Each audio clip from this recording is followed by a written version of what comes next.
Hello, Philadelphia! I'm Bruce Buffer. It's time for the Anthony Gorgano Show! Good morning, good morning, good morning, good morning.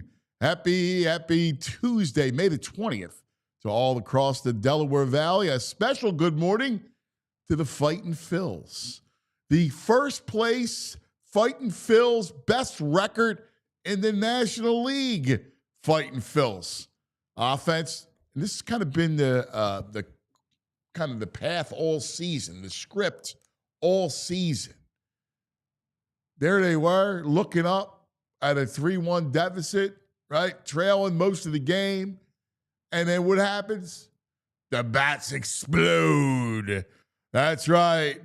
You saw Bohm go yard, Schwarber. We were going to tally the Schwarber homers. There's one, and they put up a 9 spot at Coors. Oh, that's great. Especially since the way the game was going, it's pretty sleepy, right? They couldn't really get to Freeland. And then once they got into the bullpen, they started to mash. Once again, Sanchez, terrific, great performance by him. 7 Ks, just a good start, man. Just, quality start. Should have came out and pitched another inning. But look, it worked. It worked nice. And bats came alive. You beat up on the lowly Rockies. Luzardo tonight. And again, I to make things interesting, I like to look at how it all goes, right, with the runs. They're in Colorado for 3, and in Sacramento, which is like a AAA park, for 3. So before the series yesterday, we were thinking about how many runs could they have. In fact, the brain said they could put up 30 at Coors alone, and they already got 9. Sensinella goes tonight. They will rake him tonight. So there could be another double-digit outing tonight. I know VG was cashing SGPs last night with all kinds of Phillies props. Very cool. Very cool. Lots to get to today. The big story yesterday, Nick Sirianni's extension. We all expected it. And yesterday it came in. Nick Sirianni. And I want to relive today the Sirianni story. It's a fascinating ride. Fascinating ride that begins with his unorthodox press conference, the introductory press conference to Philadelphia, that we were all just wondering about, like, wow, like this guy's different. Had immediate success, playoffs first year, Super Bowl the second year, 10-1 the third year, and then it all goes to spiral, right? And then the following year, a tumultuous summer that leads into a 2-2 start. And there was real talk about firing Sirianni. That was legit. They were just trying to figure out when to do it, when to pull the plug. And he righted this thing. This is the ultimate righting the ship, right? Getting the ship back on course. It's amazing what he did. I mean, even going back to last summer, to keep his job, there was real thought that the Eagles would move on from Sirianni after the collapse. They thought about it. There was edicts like, hey, you're going to have to make some changes in how you do things, what the flow chart looks like. It was very real. And then the 2-2 start, and then all the pressure, and then, he's getting into a shouting match on the sidelines, the whole thing. You could see he was wound very tightly. And then he just calmed down. And you want to talk about getting centered and getting focused and putting the outside noise. Look, that job is the most stressful job in this city. It's the most important job in the city. Coach of the Eagles, greater than mayor of Philadelphia. It's that important of a position. It's that stressful of a position. And I think Sirianni just said, you know what? Forget all the outside noise. I'm going to black it out, and we're going to keep everything here. We're going to focus, and we're going to put blinders on, and we're going to do this thing. Lo and behold, they become the best defense in the NFL.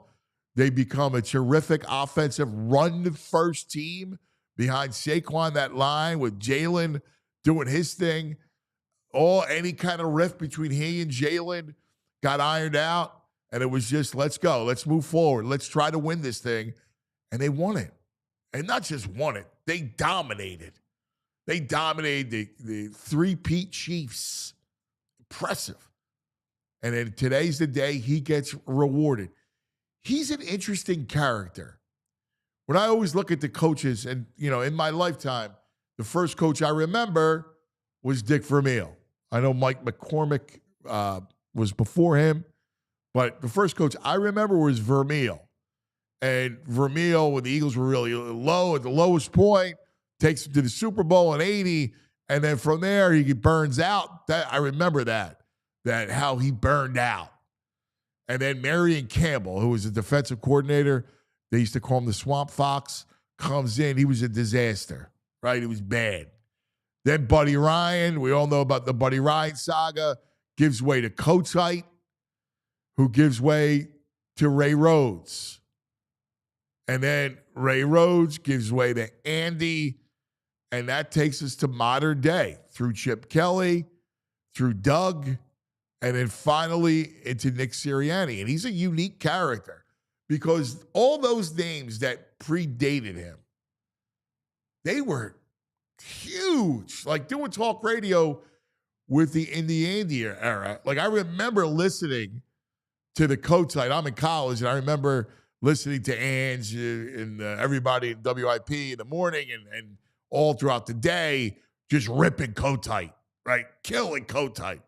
And then came Ray Rhodes. And then, that was a little bit. They had a little bump in 95, and it became a disaster. And then Andy, right? And you talked about these people incessantly. We talked to Andy Reid every day. I remember looking at the phone lines, and you would see every line lit, and the producer on the screen could tell you what the caller wants to talk about. And you would just see Reid. Like we discussed Andy Reid ad nauseum. Reid McNabb, Reid McNabb, Reid Joe Banner. Right? That was it. Every day we talked about. And then Chip Kelly was a polarizing figure. All in the short 3 years he was here, made a lot of news. We talked a lot about Chip Kelly. And Doug, beloved Doug, right, brings the first Super Bowl, was unorthodox coming into it. It was Peterson and Wentz. Go for it. There's Doug going for it on 4th and 7. Like, he was a polarizing guy too. And what he did, beloved after the win. Then the whole thing melts down.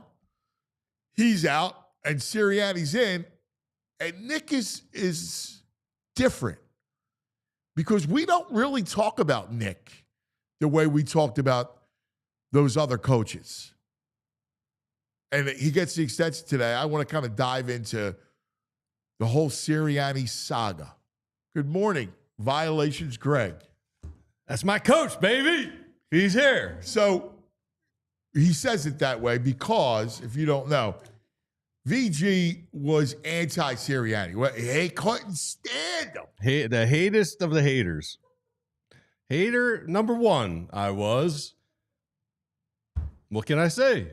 He can't hate no more. After that bye week, he's a changed man. I know he shaved his head, and that's like a symbolism and everything, but it seems like from that point on, he was a different guy. He was like buttoned up a little bit. He was a more mature guy after that, it felt like. Well, it felt like to me that what he did was he blocked out the noise. He didn't react. One of the things that, he's a highly emotional guy. Yes. And I think he reacts, right? Like yeah, you think? He's got rabbit ears. Yeah. So he heard everything in the media. And I think he reacted to it. And look, in fairness to him, you go from Indianapolis and San Diego, right, to Philadelphia. and you're a young coach. You're in the cauldron. He's a young man. Yes. And you are in the cauldron. Yes. Like you're in the fishbowl. You know, you're living in Haddonfield and everybody knows you and everybody's in everybody's business. Oh, yeah. Like we are in people's business. Mm-hmm. We like to be in people's business. We're a parochial city. Yep. We know everybody. Strangers who come to town stand out. And you're the coach of the Eagles? You're living in a fishbowl. You want to come and talk like that at the first press conference? Whew, that was tough. He overcame. But he did overcome. He's overcome a ton. Yeah, including, I respect it. Including where he was, I mean, twice. I think he was so close to being fired. He was close to being fired before the season, right after the tailspin. Yes. And he was close to being fired. For what I hear, I mean, to use a Goodfellas analogy, they dug the hole. I mean, the hole was dug. It's a remarkable story. It really is. The hole was dug. Yeah. Like fans would not have been upset. No. Everybody was waiting for it. Right. Everybody was waiting for it. He knew it. Yeah. He sensed it. He knew it. He's not dumb. Right. And he's never really. I'd love to sit with him. He's an interesting guy to me. I like him, right? And I'd love to sit with him. Everybody's protective, and nobody wants to say anything. But we're at the point now where they're the best team in football. Yes, by far, they're the best organization in football. Yep. I wish that everybody could just now be humanized. Just have a conversation. I want to know, unwind a little bit. Forget about it. I want to know what that was like. Here you are, you got one foot in the grave, right? And you're a young coach. It's not like guy's been doing it. He's going to get another job tomorrow. Sure. Even though he's won a lot of games, I don't know. You get unceremoniously let go after those 2 seasons. I don't know, team. You're gonna have to go. People think back. You got fleas, right? They're gonna have to go. You have to go back and rehabilitate. Mm-hmm.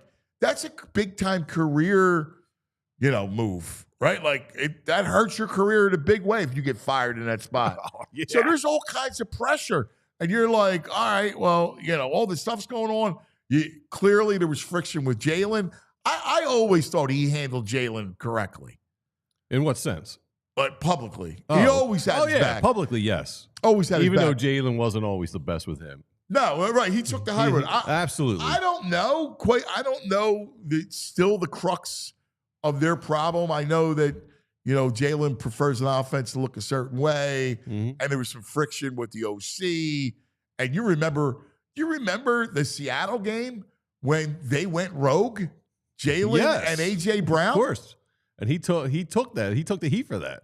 He did. I thought he put himself in a worse spot because he's saying they're calling plays out there. I don't know. That wasn't great. It was not a great look at all. It was a horrible look. But as a coach, you needed to take the bullet. Yeah, he's going to say, and that's the we thing. wanted to get the PI call. We're just going to launch it downfield.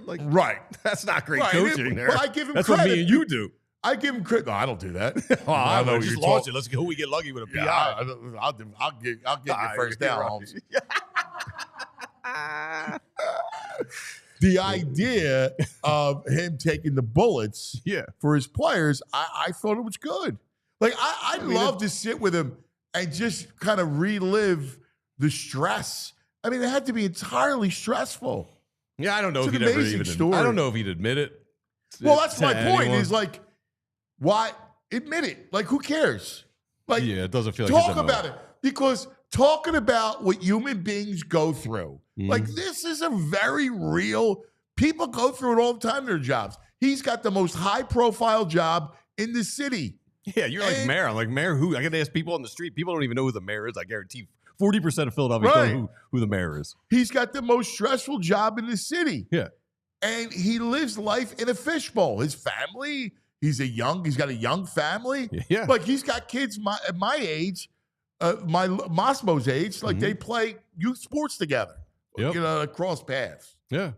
Like, Yeah. that's a big deal. I have friends over there. He's out and about. I mean, he's there. I mean, you're living life. Yeah. Right? But going through it, it's a fascinating story.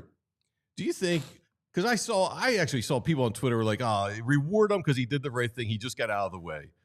And that is still a narrative going on out there on social media at times. And I guess it's partially true that you just got out of the way a little bit, but there's a certain amount of ego that you have to put aside to do that. And I think he did that in a way last year. I think he definitely did that. I don't think he was a passenger, all right? From what I know, Mm-hmm. and I think I'm pretty plugged in with them. Mm-hmm.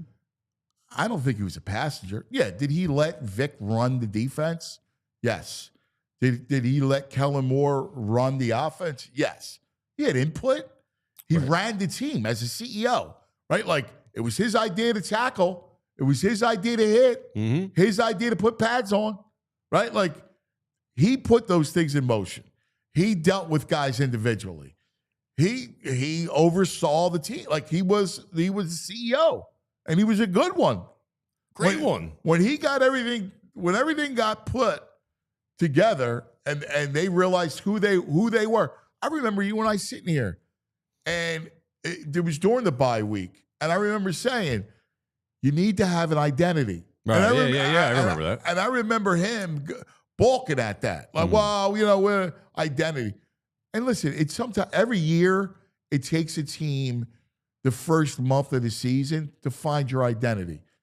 I thought, and I told you this, that their identity was a downhill run team. Mm-hmm. They have a great offensive line. They have Saquon. They didn't need to air it out, right? Like, they needed to double down on the run game. Now, what none of us saw, including myself, was the impact that Cooper DeJean and Quinyon Mitchell would make right away. Yeah. Like, especially, I mean, Q right away, but everything changed once Coop was starting. Yes. It all changed. Drastic change right there. When he came and was manned the middle of the field, that defense had a different look to it. Drastically different. Yep. That Carter and then Nolan Smith taking that next step was the other thing. Yeah. And that was another thing. But because then you had Jalen, you had no one on the outside creating pressure. Of course, you had Zach Bond having a great year. And then you had Cooper behind him in the middle of the field with Q on the outside. I thought that was a big deal, man. Yeah, and trust in Vic. I mean, just had to let Vic do his thing. You say it a little tongue-in-cheek, but we're 4 or 5 seasons in. I don't know how long John Madden coached for. Not a long time, right? Is he like a 6-year guy? Yeah, well, the movie. Yeah, I mean, all-time winning percentages. Nick Sirianni is 5th. With Guy Chamberlain, John Madden, Vince Lombardi, George Allen, and Nick Sirianni as winning percentage. What's his actual record right now? I don't know. I can find that out. But he's at look 70, up his record. 706 winning percentage. I know, but look up his actual record and playoffs. All right? What do you got, Ryan? I think it was 48-20. I see the report. I don't know if that included playoffs or not. Who's this kid? I like this kid, Ryan. First of all, Ryan is fearless. Did you notice that? Ryan, who's a senior at St. Augustine. He's a big kid. He's a senior at St. Augustine. He's a hermit. It goes. Wait, say it again. 54-23 with the playoffs. And what's the other one? What's the 48? Listen to that. 48-20. Let me just. That's unbelievable. Can I just? That's incredible. Can I read this? This is his accolades right now. I saw it yesterday. This is, what's he, 4 years in, 5 years in? 2 Super Bowl appearances, a Super Bowl championship, the highest winning percentage at 706, highest in Eagles history in the Super Bowl era winning percentage. He's got a regular season record of 48-20, postseason record of 6-3, 4 playoff appearances, 2 NFC championships, 2 NFC titles, Maxwell NFL Coach of the Year, 14 regular season wins, a 10-game winning streak. He's got the most records in a conference championship with 55. They're the first coach with 4 postseason appearances, 2 conference titles, and a Super Bowl in their first 4 years. I mean, it's bonkers. It is. I can't believe these numbers are the amazing. resume he's put together. Well, we're going to talk about this story today. Joining us coming up in just a few minutes, we'll talk to Z Berm. Zach knows Nick well, went to his hometown, did a great piece, and has covered Nick during his tenure. So we're going to talk to to Z Berm, Zachariah, with this whole story because it's a great story. Baldy will join us coming up at 10. Nice. So we'll talk about Nick with Baldy. Now that he gets the extension, it's a fascinating story. Yeah. Yeah. He's our guy. I'm cool with it too. I can't believe a year ago, I would have been so miserable. So miserable. I used to fight with him. I'm like, leave the dude alone. I'm a total convert.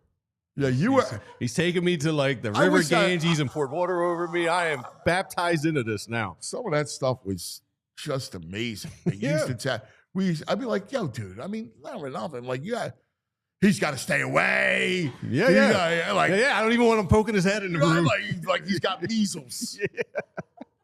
Oh my God. By the way, man, Tastegate Thompson, man, did 10 years. Oh, 10 years? I didn't look at that. It was relatively short compared to most epic coaches. Mm-hmm. All right, lots to get to as we kick off this Tuesday. And the Fightins, dude. The Fightins, man. Freeland's one of those junk ball pitchers. They still struggle with that. Yes, they do. Yeah. But once they got rid of him, woo. Yes, they do. Yes, they do. That's right. All right, let's talk about Parks Casino Street Road. Brain will join us a little bit later on, as Brain is brought to us by the Bet Park Sportsbook online casino app. Fightins, what are the Fightins tonight?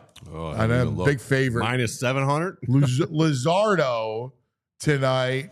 He's got to be 280 on the road, something like that. I mean, my God. So you got Lizardo tonight. By the way, Sanchez got the strikeouts. Yes, he do. Lizardo will get him tonight. Let's see. Because they strike out all the time, Colorado. That lineup stinks. They're terrible, that Rockies team. Their bullpen's even worse. Although I wouldn't mind that dude, Bird? No, not Bird. The guy who throws the heat that Bohm took deep. Oh, yeah. Yeah, I wouldn't mind grabbing that guy. Yeah, they're talking about Bird. You know that. Yeah, I know. Phillies are minus 305. 305. The run line's minus 195. 305. My God. Incredible. All right. Well, they'll have it on the Bet Park Sportsbook online casino app. But all the props, like you hit an SGP last night. Oh, I did a five legger. I had the Phillies run total, Phillies minus 2.5. I had strikeouts. I had Schwarber home run and Trey Turner get a hit. Paid 12 to 1. Yeah, that's pretty good. Yeah, did all right. That's a pizza bet doing well right there. Yeah. So you could do all that. Lizardo's 6.5 tonight. Over strikes. Yeah. Yeah. Over. So check it out. There's always another way to win, like the casino. They have live dealer blackjack, craps, roulette, poker, all kinds of baccarat, all kinds of fun stuff. All the slots that you could want. Where were you playing last night? Divine Fortune. With my winnings, I play a little Divine Fortune. What is that? I don't know if it's, I don't want to say medieval. It's like unicorns are involved in it. If the unicorns come out as wilds, they're pretty good. Yeah, they stick around for a few spins. Yeah, I'm not the biggest unicorn guy, but I get it. Yeah. You like all that stuff. You like jalapenos. Yeah. And Ray, is that ours? Oh, my God. Vince Pellegrini? Is that from Vince? Oh, Vince, thank you. Oh, bless your heart. Oh, thank you. I was wondering where your caffeine was. Oh, dude. Lines were around the corner today. I couldn't stop. I made a cup of coffee, before thanks, Bryn, before I left the house. I was dying. You had the shakes over here. I need my coffee every day. It's a black Americano, no sugar. There's 8 shots of espresso. 8 shots of espresso? 8 shots in this bad boy. It's my favorite. I need it every day. All right? So check out the app. You'll have a lot of fun with it. All right. New customers get the $1,000 casino bonus back if you're down the first 24 hours. BetParks.com has all the details. You got to be in PA, New Jersey, Michigan, Maryland, Ohio. If you have a gambling problem, please call 1-800-GAMBLER. All right, let's talk to the guys out there with if you're thinning out the hair, you're receding a little bit. Glad hair, well, they're there for you because they've been restoring and defending hairlines for over 30 years. So it's no wonder they got the reputation that they do. Their proven results and experienced team, just a few reasons the Glad Hair name has stood the test of time. Glad Hair by Morgenstern Medical is not just about restoration. Nah, man, they're all about innovation. Their breakthrough specialized Glad Hair technique really does dramatically change lives and, more importantly, hairlines. The Glad hair technique consists of a few things. You get one-on-one care. You get a 100% personalized hair restoration plan of action designed just for you and your specific hair loss. You get follow-up care, and they hook you up with some cutting-edge hair loss prevention treatments, medications, and more. Keep the hair you already have, or they can help you bring back what you already lost. If you'd like some more information and are ready to defend that hairline of yours today, visit gladhairmm.com. gladhairmm.com, or give them a call or text them 610-980-4000. 610-980-4000. All right.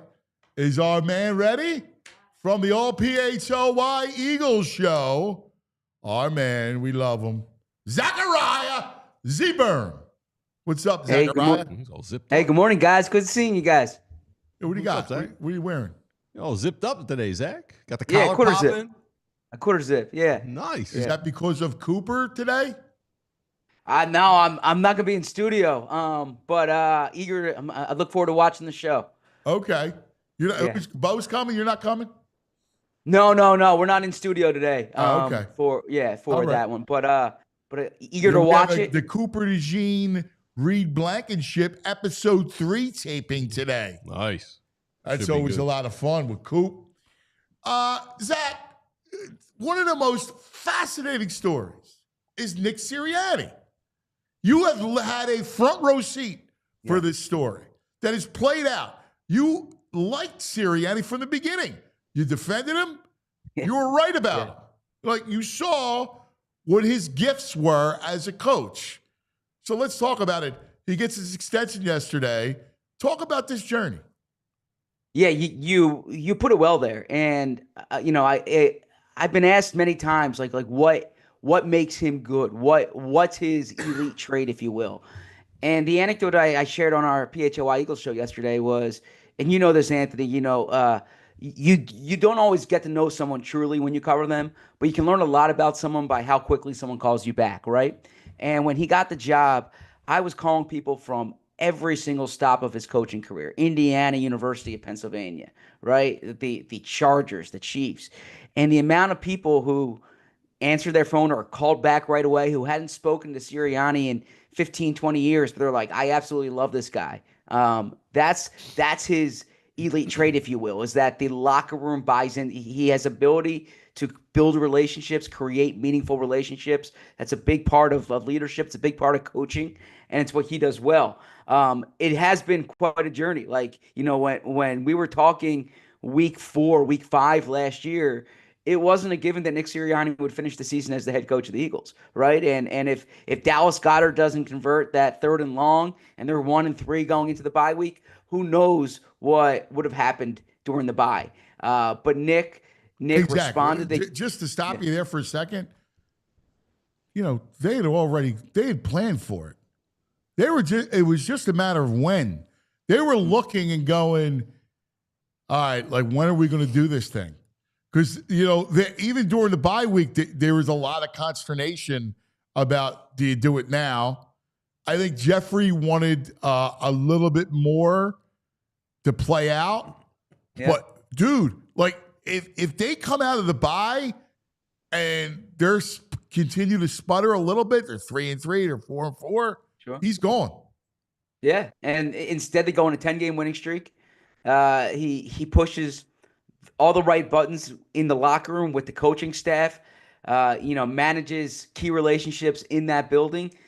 So this was an easy extension for Jeffrey Lurie to give. I mean, it's obviously well earned. He has the highest winning percentage of any active coach, 3rd best in NFL history. In 4 years, 4 playoff appearances, 3 double-digit win seasons, 2 Super Bowl appearances, and a Super Bowl victory. So obviously, he's not a lame duck going into the year. But the reality too is that he's not a Supreme Court justice either, right? Like, the extension, it rewards him, but it doesn't keep him here for the next 10 years. He's got to keep winning as well. Yeah, well, we saw that with Doug. Yeah, exactly. Exactly. I mean, when you think about it, so let's get back before we go deeper into the Sirianni ride, because I do want to start with that opening press conference and then kind of go through it all. But before we even do that, he's interesting because you got here the end of Andy. You saw the end of Andy into Chip into Yeah. Doug. Those guys were talked about. Like, I can tell you from doing sports radio for all those years, you know, you got into a room and in the studio and you just started talking about it. Andy Reid and calls and everything else, right? You know, before that, it was Ray Rhodes and Kotite, like Buddy Ryan, like big personalities that the town talked about. The town doesn't talk about Sirianni. Even during the dark days, they still didn't dominate the landscape the way other coaches have in this town for the Eagles. You know, it's interesting that you bring that up because he's for such a big personality, and he has a big personality. He does blend in, right? There's so many stars here. Howie has a big role in this city, right? And it's probably more similar to a baseball franchise than a football team in that it's more front office centric than coach centric. The players are frontline guys. Like, this is a town where the offensive linemen are superstars. You know, the offensive linemen have their own radio shows, right? So that says something about you know, what's unique about Philly. But also, where I give Nick credit too is he doesn't let hubris get in the way. And there's a lot of coaches who would try to make it about them more than Nick does. And there's an anecdote, you know, actually. So I have a book coming out September 23rd, chronicling the Super Bowl season, and I asked Nick why he didn't speak after the Super Bowl, right? Because I was in the locker room when Doug Peterson gave this really, you know, unforgettable post-game Super Bowl speech. And I'm in the locker room after the Eagles win this Super Bowl, and Nick doesn't speak. He doesn't give that kind of that big movie speech, if you will. And he said nothing. There was nothing left to be said. They were already having their fun. And he said part of being a coach is knowing when to talk and when not to talk, right? And I think that he has a good sense of how to connect with the locker room when they need to hear him and when they don't need to hear him. Well, I think it's his greatest gift, right? Like, as much as, you know, on the outside, there's all this noise and, you know, he's the center of all this stuff.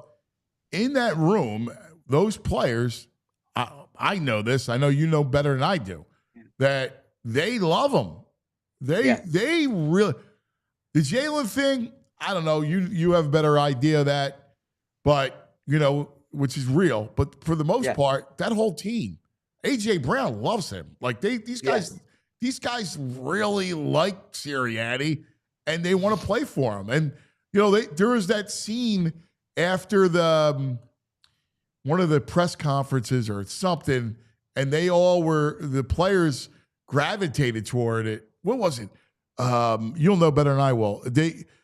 You know, when the team. So, I think you're talking about 2021 when Nick gave the flower analogy and the roots, right? Yeah, Roots and then they three. go on. Yeah, and he gets killed that year. You know, he was trying to give the analogy of how they're planting these roots. It did not go over that well on talk radio, certainly. But the locker room was behind him, and in the, you know, they destroyed Detroit a few days later. Destroyed Detroit. It was actually the start of that run that they had. And Jason Kelsey breaks down the team afterwards, and he says, "Roots on three," right? And it was I spoke to Jason about this, and Jason said, like, that was his way. You know, that was him showing playfully they got Sirianni's back. Yeah, I thought that was interesting. So let's go to the introductory news conference, which was a very meandering news conference. Lots of metaphors in the news conference. And what was your first kind of reaction to it? It did not go well for Nick, and Nick would tell you that too. He actually poked fun at himself in the first team meeting. I can tell you there were a few circumstances there that made it atypical. All right.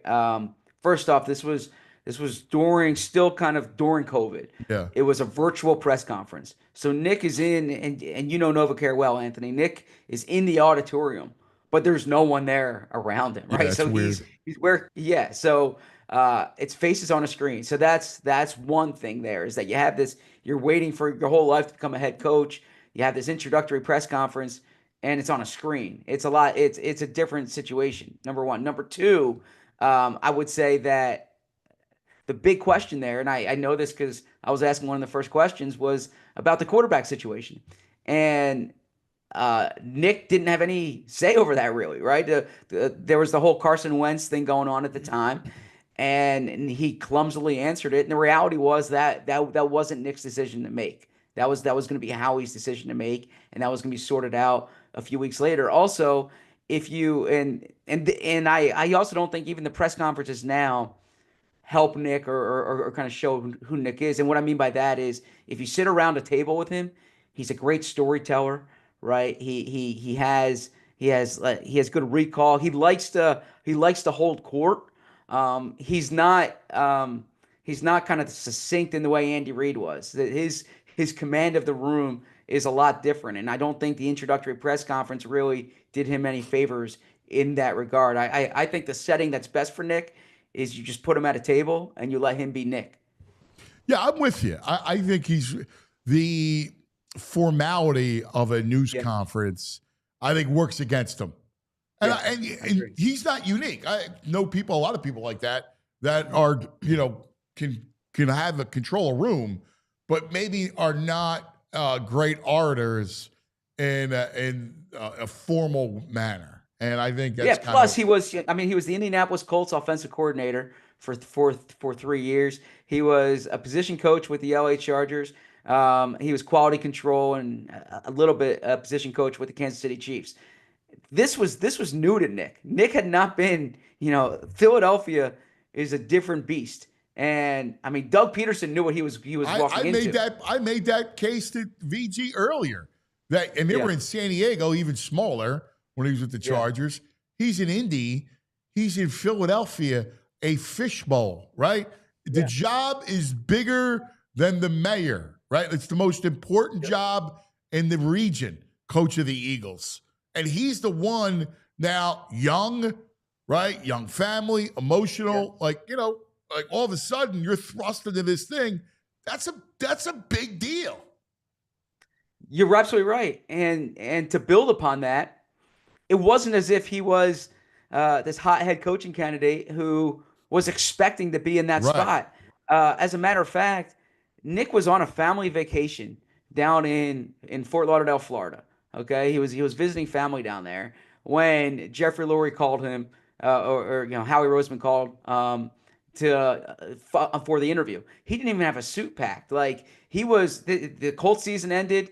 Frank Reich let the coaches have a few days. Nick went to Florida with family, and then he drove up to Palm Beach where Jeffrey Lurie is and didn't have a suit. I bring that anecdote up as a way of saying there's some coaching candidates who are going from interview to interview to interview. They have it all planned out. Like Ben Johnson this year. Ben Johnson had his introductory press conference planned out a year ago, right? Like he was ready for that job.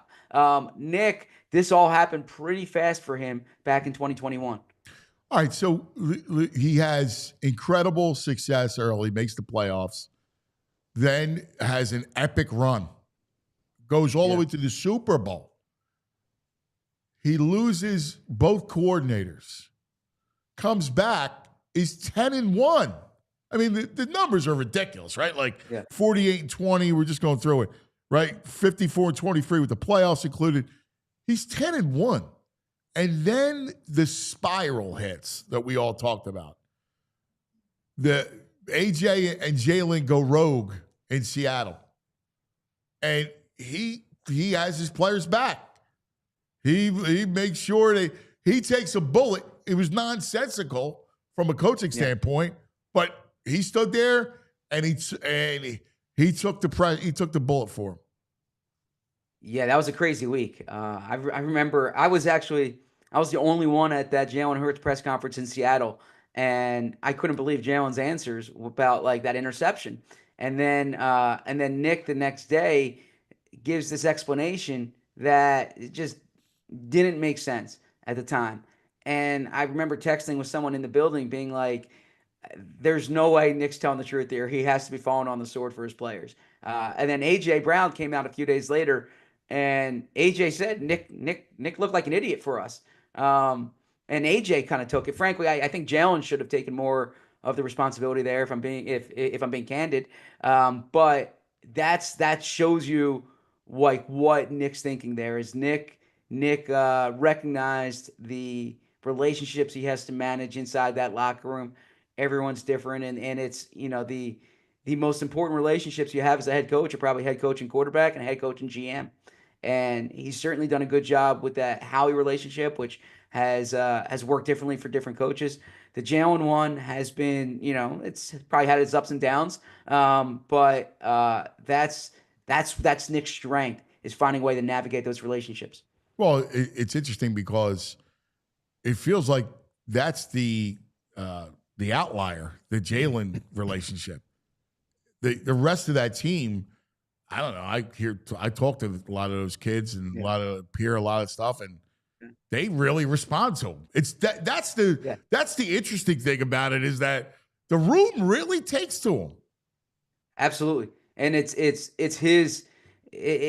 as I said with Bo yesterday. That's his superpower, right? I mean, he doesn't call plays like McVay or Shanahan does. He doesn't have the playing career that Dan Campbell has, to kind of rely upon.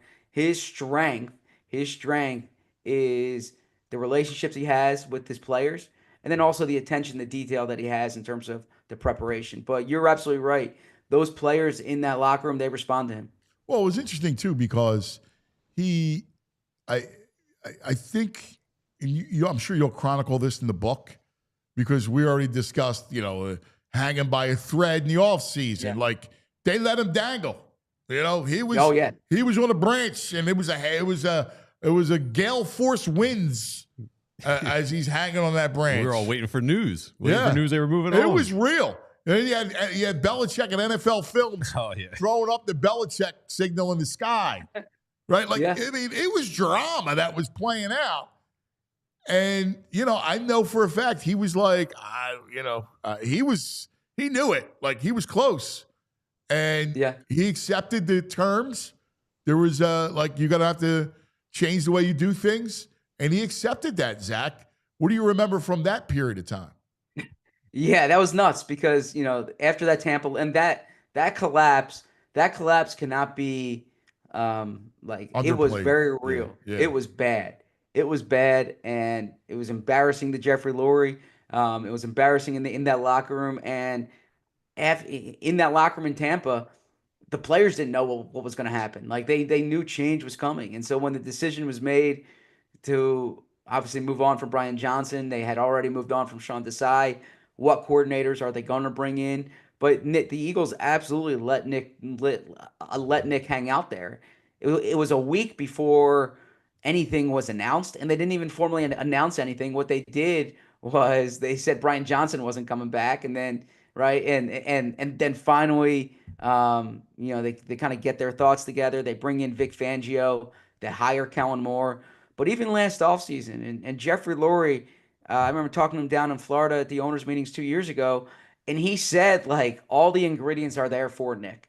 And it was, the way it was outlined was, this team is built to win. It's up to Nick to win. And Jeffrey said Nick knows he's going to be judged on that, right? And so when the entire offseason last year, that was the subtext and the Bill Belichick stuff. And, Seth Wickersham and Don Van Natta over at ESPN do a great job, and they did a big piece on Bill Belichick last year. And it talked about how the Eagles considered Bill Belichick. And, like, those guys are rock solid, right? So that shows you something there. And you mentioned it. Bill Belichick's across the river at NFL Films throughout the year. And so, after 4 or 5 weeks, you could feel the tension. You could feel it in New Orleans when they came back to win that game. You could certainly feel it week 6 against Cleveland. Nick has the buzzed head, and he's going back and forth with the fans, and then in the postgame, you could feel the tension, the emotion. It was not a typical week 6 win. And then once they found their footing, they never looked back. Well, one of the things that I think that he did, and you tell me, is that I think he blocked everything out. I think he kind of went into like, oh my God, I need to bring it back. I need to put blinders on. And I if I'm going to go down, I got to go down, with my dignity, and I need to have my mind right. And I think, he brought back, I know he was the one who wanted to hit all week and they wanted to be tough. Like their toughness was a big story last year. Like they believed that they were the toughest team in the NFL. And I think that directly came from Nick.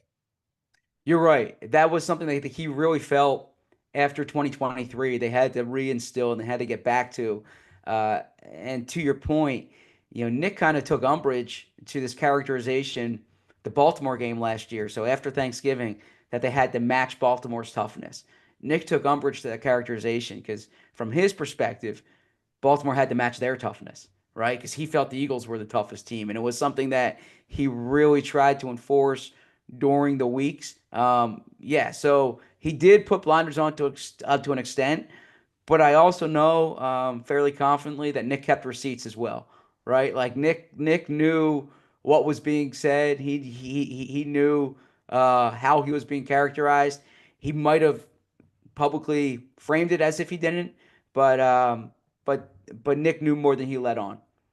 Yeah, you're good. I'm sorry. No, I'm just curious in general. We haven't had any talk about how much this extension. Do you believe or get the sense that he's the highest paid coach in the NFL right now? No, that would surprise me, VG. And I don't have a number on it.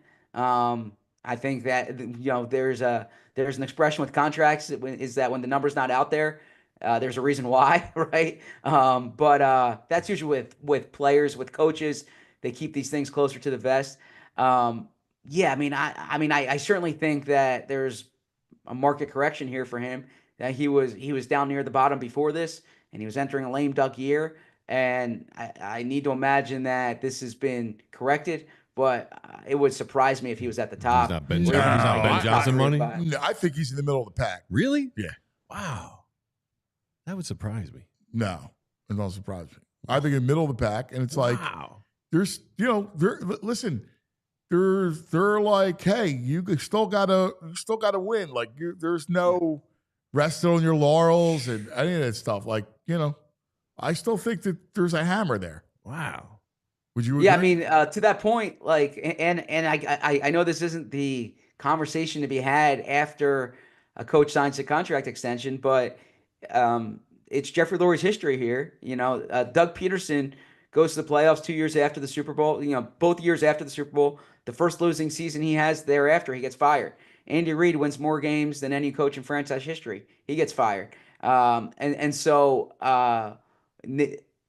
Chip Kelly had two 10-win seasons, gets fired the next year, and so Jeffrey Lurie's he's shown that he believes coaches can be replaced, and so that's not to say Nick Sirianni's going to be replaced. It's to say that Nick's job is to keep winning, and he's proven that he's able to win.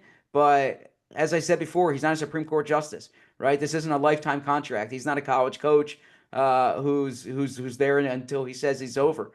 He has to keep winning. Yeah. This guy's been to 2 out of the last 3 Super Bowls and won one. I know. Well, it's funny how your tone has completely changed. Yeah, you got Ben Johnson hasn't won anything. Yeah. He should be paid more than Ben Johnson. Yeah. It's all about leverage, my man. All about leverage. Last thing, Zach, tomorrow we could say bye-bye to the Tush push. Yeah, so that contract, the language came out last night of the Packers proposal, the revised language. And when you read that, it reads like a proposal that was put in to be, to be accepted. And so we've talked about it a lot on this show and on our show. I disagree with it, that it should be overturned. I think it's a play of skill. I don't think that there's health and safety data, the health and safety data against it. Number one, I also don't think a rule should be taken out, or a play should be taken out because of aesthetics.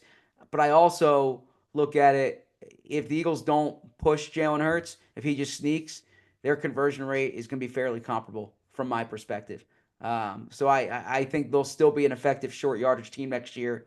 I just think it's kind of ridiculous that it's being taken out of the game. I agree. I'm completely with you. Zach, great stuff as always, brother. A lot of fun, man. This story is a fascinating story. I so want Nick. I've been wanting to do this story for a couple of years now, but I would love for him to just talk about his own ride. Like what the emotions, and then you got your young family, and you're in Haddonfield, and you're a dad, and like that's all part of the equation. Exactly. Yeah, it's something I've spoken to him about before. I would love to read that story from you, knowing the context you have with the coaches here in the past. Just to tell the audience real quick, we're going to hear from Nick Sirianni today. We're going to hear from Jalen Hurts today. It's the first time that Jalen's spoken to the two reporters this offseason. First time for Nick, obviously, since the contract extension, but since the draft, a few other players sprinkled in. So big day for Eagles reporters here. Finally getting a chance to talk to these guys. We'll have all the coverage of that on the PHLY Eagles show at 2:00. I love and it. on allphly.com. How is in Minnesota with Jeffrey? I know Jeffrey's there. Yeah. That's a good question if Howie's there. Yeah. I would imagine so, but I don't know for certain. Yeah. Great stuff, brother. We'll be watching 2:00 today as always, you and Bo. Thanks, pal. Appreciate it. Thanks, guys. Z-Burn. Interesting stuff, right? Yeah, it sticks in my craw that he's a middle of the pack guy with that resume. Listen, I don't know for a fact. Yeah. I'm just giving you my read. Right. All right. Let's talk about some of our friends, shall we? How about Cherry Hill Mitsubishi? Oh, you're looking for the most affordable 7-passenger SUV in America? Yeah. Yes. CherryHillMitsubishi.com has you covered. The 2025 Mitsubishi Outlander. All right? Yeah. It's the big one. I like an Outlander. Yeah, Got yeah. a good tough name. Yeah, well, Outlander. I got a guy. Yeah. All right? You know I got a guy, Bill. Go see Billy Go see Billy about an Outlander. about an Outlander. Go Nice. see him. All right? He runs Cherry Hill Mitsubishi. He runs Cherry Hill Key of Cherry Hill. Yeah. You see Bill. You tell him I sent you. Bill was part of the Cherry Hill Mitsubishi. Is part of the Folk Auto Group. All right. Yeah. So trusted name, the Folk name. And of course, Charlie's to make sure it's trusted. He's the best. They're celebrating Memorial Day savings all month long. Massive selection of budget-friendly, gas-sipping Mitsubishis. Here's a fact that shocked me. Mitsubishi Motors, #1 in customer satisfaction with dealer services among mainstream brands and SUV owners, all right? Now, I'm not saying it. That's J.D. Power. That's a big thing, J.D. Powers. That's yeah. reputable. I like J.D. He's like, Powers. I go to them when I'm VG, looking for and something. J.D. Power. Yeah. All right? Combine that with the best warranty in the automotive business. 10 years, 100,000-mile powertrain, 5 years, 60,000-mile bumper-to-bumper. Why settle for a lesser warranty and be on the hook for costly repairs, all right? Down the road, it's going to happen. You know it's what happens. Terrific. Stop in today. Tell them PHLY sent you. Tell them Cuz sent you, Ant sent you, PHLY sent you, VG sent you, whatever. And they're going to give you a $100 restaurant.com gift card. Even beyond that, they're going to hook you up, all right? In fact, I'll get involved in the deal if that's the case, all right? I'll make sure. Just for taking the test drive, you get the gift card, you complete a trade appraisal. They're going to take good care of you, all right? You tell Bill. He's going to take good care of you. Don't just, and here's the deal. I know, all right, Mitsubishi's a big brand. I know why. I know that other people will buy Mitsubishis at other places. I just don't know why. I don't get it. Drive home your new Mitsubishi today. Just minutes from all bridges. Available online 24/7 at CherryHillMitsubishi.com. Now let's talk about the Bet Parks Casino. Street Road, Ben Salem. Can't get wrong. You can't go wrong with that, buddy. No, you can't. All right? They got a nice beer garden. They got good restaurants. They got everything going on at Parks Casino, including Kansas. All right? yeah, Kansas is coming. Kansas Ryan, is you a coming. big Kansas fan? You don't know? You know the band? No? Carry on your wayward son. Yeah, he did. He knew it. Yeah. Right, knew it. Ryan's got a personality. He does. He's got a good personality, Ryan. You know, I like. He's not afraid. He's a senior in high school. Driving in the city on a morning by himself. Yeah, it's impressive. Kansas is coming October 4th. Also, comedian Joey Diaz, August 23rd. ParksCasino.com, our casino of choice, has it all. Action, excitement, headline entertainment, thousands of hot slots, state-of-the-art sportsbook, beautiful poker room, all-weather beer garden, collection of award-winning restaurants. Parks Casino, this is how you win. Tickets on sale now. May 30th, country artist Ashley McBride. Never wanted to be that girl. Never wanted to hate myself. Jules, it gives me the creeps when he does that. I don't know what it is. Why is that? I don't know. You're weird. June 6th, Taj Mahal Kebbo. Oh, God, this morning, mama, I had them Statesboro blues. Statesboro, Georgia, that is. July 3rd, Gary Clark Jr. Here come on, right up, here come rolling up slowly. Don't he look like Andrew doing that? July 12th, comedian Mark Norman. July 18th, KC the Sunshine Band. Do a little dance, make a little love, get down tonight. Woo! Get down tonight. September 6th, UB40. Red, red wine. September 20th, Australian Pink Floyd. 'Cause I have become comfortably numb.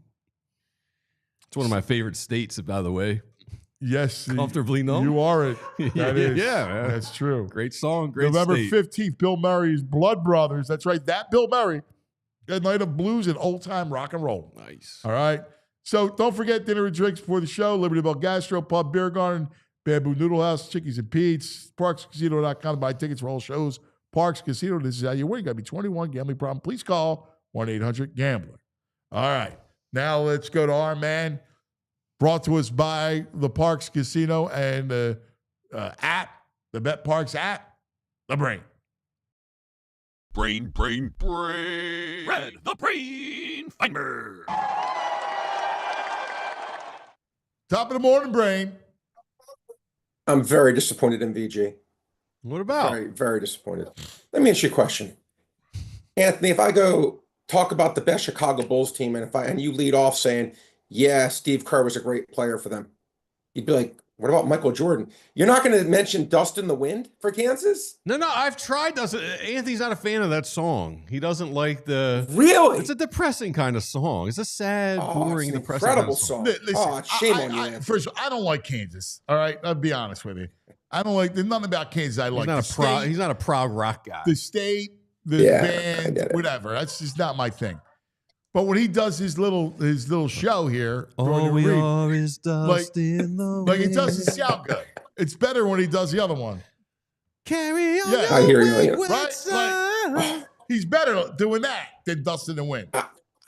I mean, that's like, you've heard the movie Dumb and Dumber. It's worse and worser. I don't know. Oh, he's got material today. Yeah, he's firing shots. I mean, I don't know. Sorry, I didn't know you were actually do Frankie love the Valli. song. Let's hear a little ditty out of you, Frankie.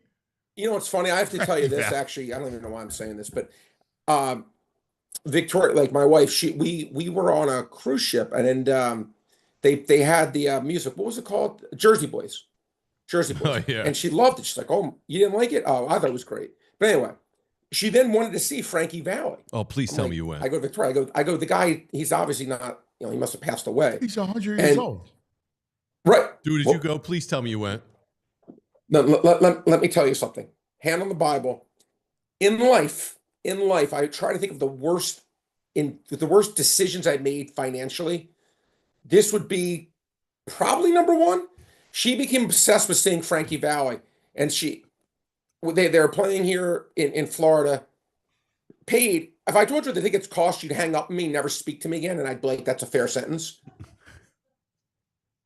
I'm not trying to be mean. He was 93 looking and acting like he was 193. It was hard. I actually felt so bad for him. Brain, it was so sad. I actually... Oh, he's 90 years old. He's all over my algorithm. I share so many clips of him playing.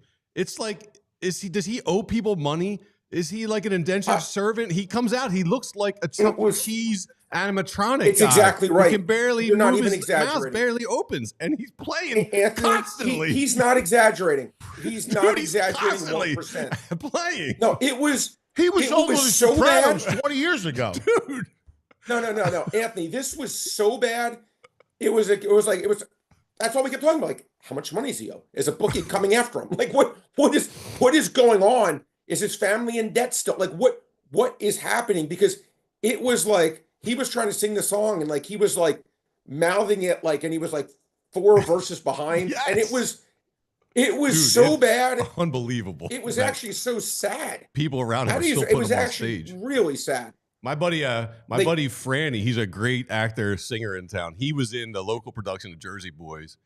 And I guess there's a line where he's like, Frankie, what are you going to be doing this till you're 100?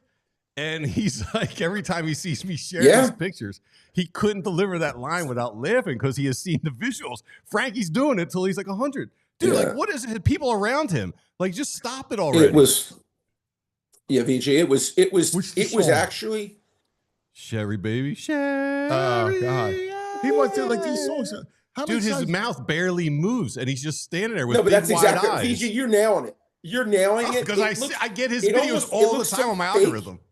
What's he like, a It puppet? looks so Like, fake. Dude, it's like No, Chuck E. Cheese. Anthony. If you saw it, 2 things that go through your mind. If I got these tickets for free, I got ripped off. And second, this poor man. I don't know which order. Imagine paying. If I told you what I paid again, this would be the last time I'd be on this show. Because you'd be like, this is so embarrassing. You would fire me as a guest because anyone would pay the money I paid for these tickets.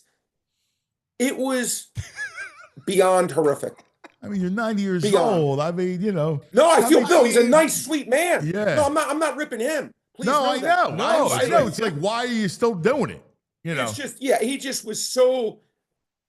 Forget past your prime. It was. No, dude. How about this He's one? like, it's like I a would've zombie been better Frankie than him. Valli at this point. It's Yeah, crazy, it was- dude. Too it good was- to be true. It's crazy. No, it was VJ. You were. I don't even know if you know how right you are. No, I Watching. It share was even videos of him worse. constantly in concert because I'm amazed that they're still putting him out there. I can't You, believe it. you got to start. All right, find I got to one. check out what you Put it consider. on. Put Yeah, do it was- as I'll nug. find Make it a one. nug. I'll No, find man, I'm one. telling you, no, Anthony, I'm telling you, whatever you're thinking it was, Yes. it was. I am under exaggerating it at levels that you would be like, this can't be possible. But yeah, Oh, I that's mean, bad. I don't even. Hey, I got to tell Victoria this. This was as bad as bad gets. all right. Before we get to, because we want to talk Anyway. NBA, NHL playoffs, obviously Yes, the sir. MLB card. But real quick, there's a trade that's been out there for the Sixers, and I don't even understand it. But of course they're talking about it. They want to trade George and the number 3 pick to Phoenix for Kevin Durant. And Why would they do that? That would be stupid. right, because they want to get out of the George contract. All right. So, Yeah, like, I mean, here's the that's thing. This is the height of stupidity from this franchise. kind of stupidity. Like, it's just ridiculous. Like, yeah, it's a bad contract, and chances are, you're not going to get anything. Nobody will probably take it. I get it. You just got to let him go play and hope that he's good and somebody bites the bullet. But other than that, 100%. you can't give up an asset like the number 3 pick when you're trying to accrue players. You need to have talent. Free agency has been a disaster. It's been a haunted house for them. Free agency. Couldn't agree more. Stay out of it. Build a team the way other franchises build. I hate this team. You're right. I hate I got to them. tell you something. I They're- freaking I wanna hate tell you them. both Killing guys. you. They're killing you. Let No, me- I got to tell you guys something. I saw posted yesterday. Odds to be the number 2 pick in the NBA draft. Dylan Harper minus 2,500. I didn't know he was that much of a lock. Number 3 pick. Odds to be number 3 pick. Ace Bailey minus 145. What's funny? I saw VG Edgecombe. I was thinking VG. It's like VJ. VJ Edgecombe a plus 135. Trey Johnson 6-1. Con Kneppel 1250. Dylan Harper 50-1. Yeah.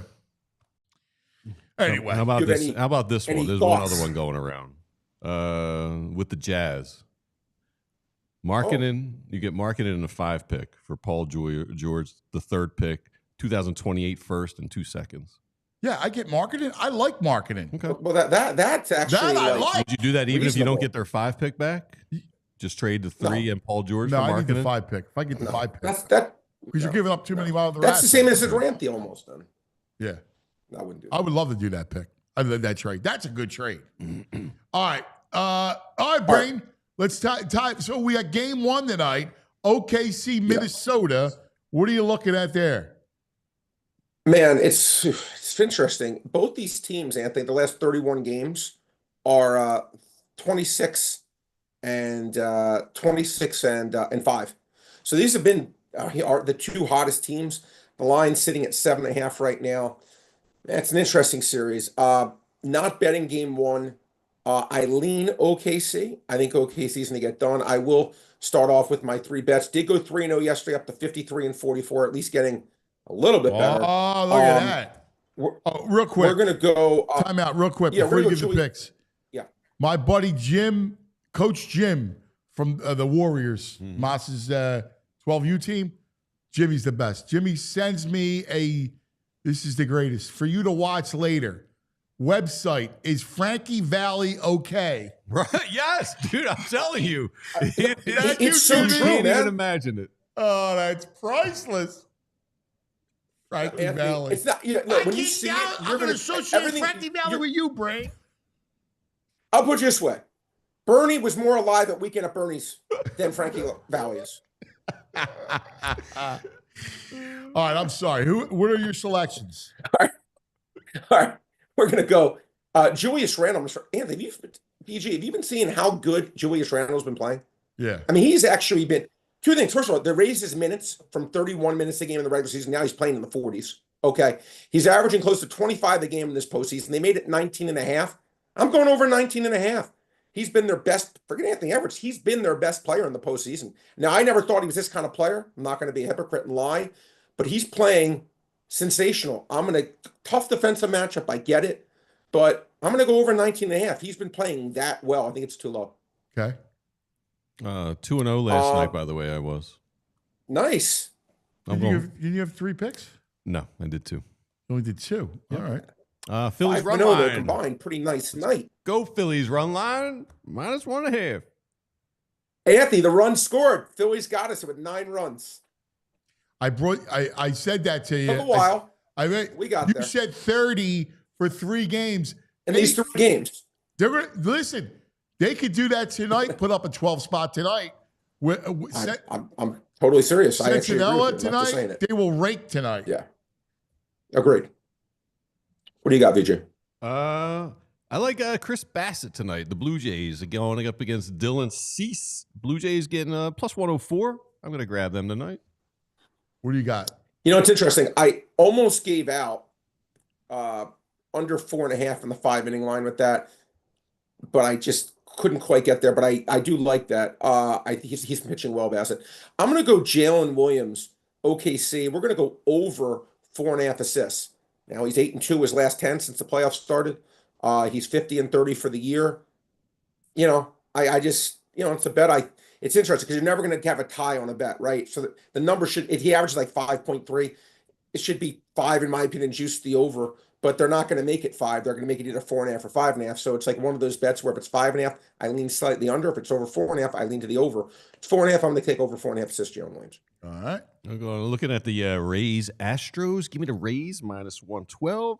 Zach Little on the mound tonight. He's been pitching okay lately. He has. On my fantasy team.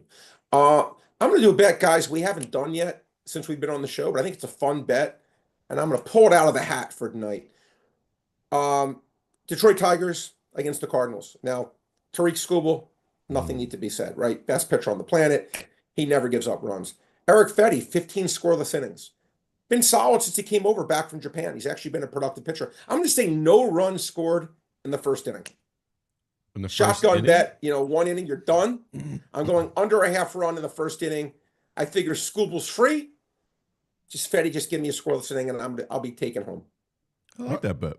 All right. Yeah. All right. There you Yeah, go. the- So you're speaking of the three. Cards, I mean, the Tigers got the best record in baseball. The Cards beat them last night. The Cards have won like 13 out of 16 games. Yeah. I mean, It's amazing. They're really on It's fire amazing. right They're No, playing St. really Louis playing good well. ball.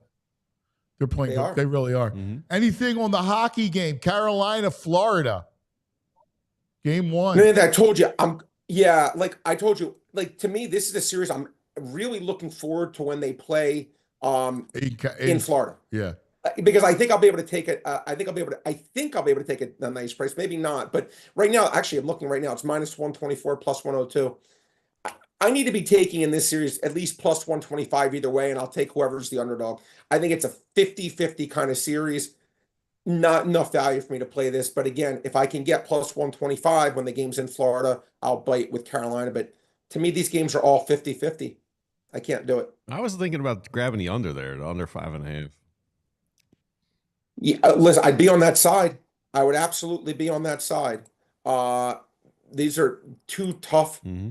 defensive kind of teams that absolutely, yeah, 5.5. That would be, if there's anything I was betting this game, that would be it. Plus, right now, the best price in the world is at Parks Casino. 5.5 under 120, best price in the world right now. So if you like that, I think it's actually not a bad bet at all, and it's the best number I see in the entire universe. All right. Our ambassador from Parks Casino, the Bet Parks Sportsbook online casino app, the Brain. Brain, great stuff, buddy. Appreciate both you guys. Thanks, buddy. Be good, Frankie Val. All right, Frankie Valley. I wonder if Baldy has a Frankie Valley story. He's Is got Baldy a little too young for Frankie Ball? Well, he Frankie is. Valley He's definitely story? young for him, but like you said, he's still playing. So my guess is at some point he will have had cross paths with Especially him. maybe when Jersey Boys was really all over the place, just came out. Maybe. I mean, there's got to be some Yeah. Baldy. Baldy, we have learned, has a connection with everybody. Like, forget the about Kevin Bacon. Bacon. Baldy, 6 degrees of Baldy. You probably go 5 degrees of Baldy. I think 3 degrees. Or 3 degrees. 3 degrees of Baldy. The 3 degrees of Baldy. That's what I would say. We should play that game. Oh yeah, see if we can get to that. Like if you just give me someone like the Pope, Right. Like Pope Leo, Right. You know you can get we can get there in 5 For sure. Yeah, Right? the amount of time he runs around Yeah. Italy and stuff. Yeah. He knows people Yeah. that would know him. Yes. You know, I actually have a 4 degrees of. Oh, Pope you Leo. got some inroads to Pope Leo? I do. Can we get Pope on? Probably not, but so I have a friend of mine, Tom Farrell, who is a big has a production company in town. Tom's brother is a priest in the Vatican, Oh, whoa! You got Vatican connection? and his brother is best friends with Pope Leo. So there you go. Yeah. Right. So you know him and know that. Yeah. Baldy, forget about it. All right. One, the only Baldy.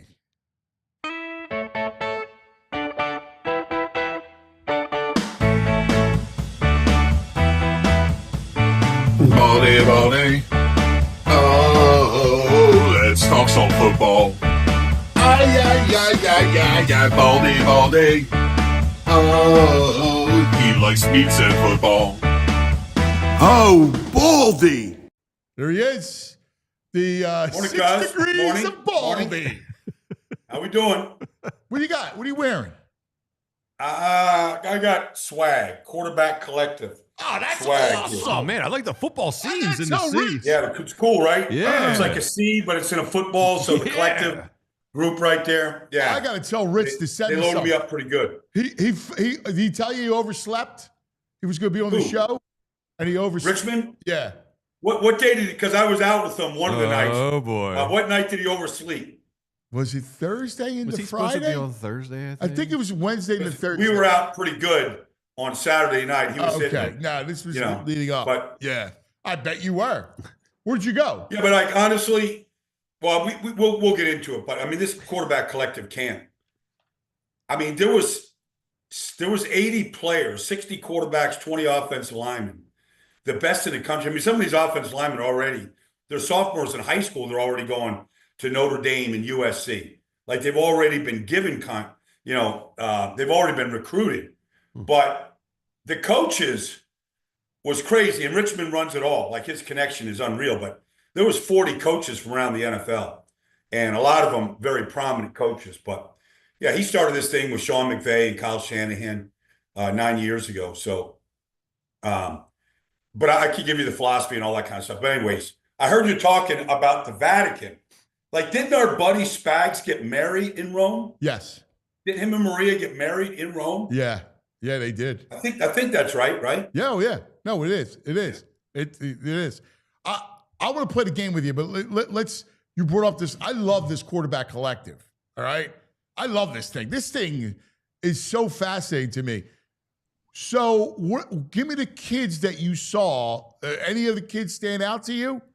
The quarterback. Well, I mean, like the Eagles quarterback coach last year, now with Kellen Moore, is Doug Nussmeier. Yeah, Nuss is so great. Doug was with Kellen in Dallas. Yeah. He was here in Philly with them. He's now down in New Orleans. His son Garrett is the starting quarterback for LSU. He'll be a first-round pick next year. And then his second son, I think it's Gavin Nussmeier. He's a southpaw. He's just a sophomore in high school right now, down in Dallas. Big high school down in Dallas. His family stayed there because he's in high school. He didn't want to uproot him. But yeah, I mean, honestly, like, I don't want to go through all the names but just I remember it was either 5 or 6 years ago. I was at the camp in Indy, and I sat in the film room with Caleb, Drake May, Kyle McCord, Garrett Nussmeier was in that class. And it's just amazing to see how advanced these kids are. Really, I mean, being physically, like, gifted. Like, they're throwing the ball, that net that's got the 3 squares in it. Yeah. And you're throwing it into the net. You're trying to hit the square, whatever.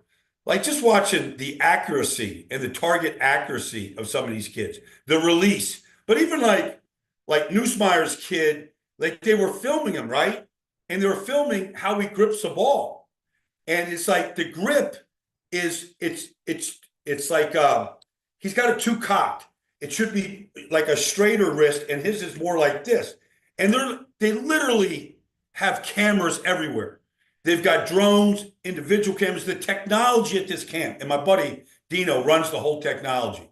But they've got cameras set up in a film room. They've got cameras on the field. They've got cameras in the auditorium. They've got cameras, offensive line, quarterbacks, end zone. They must have had 12 cameras going at all time. And so all of the film is in real time.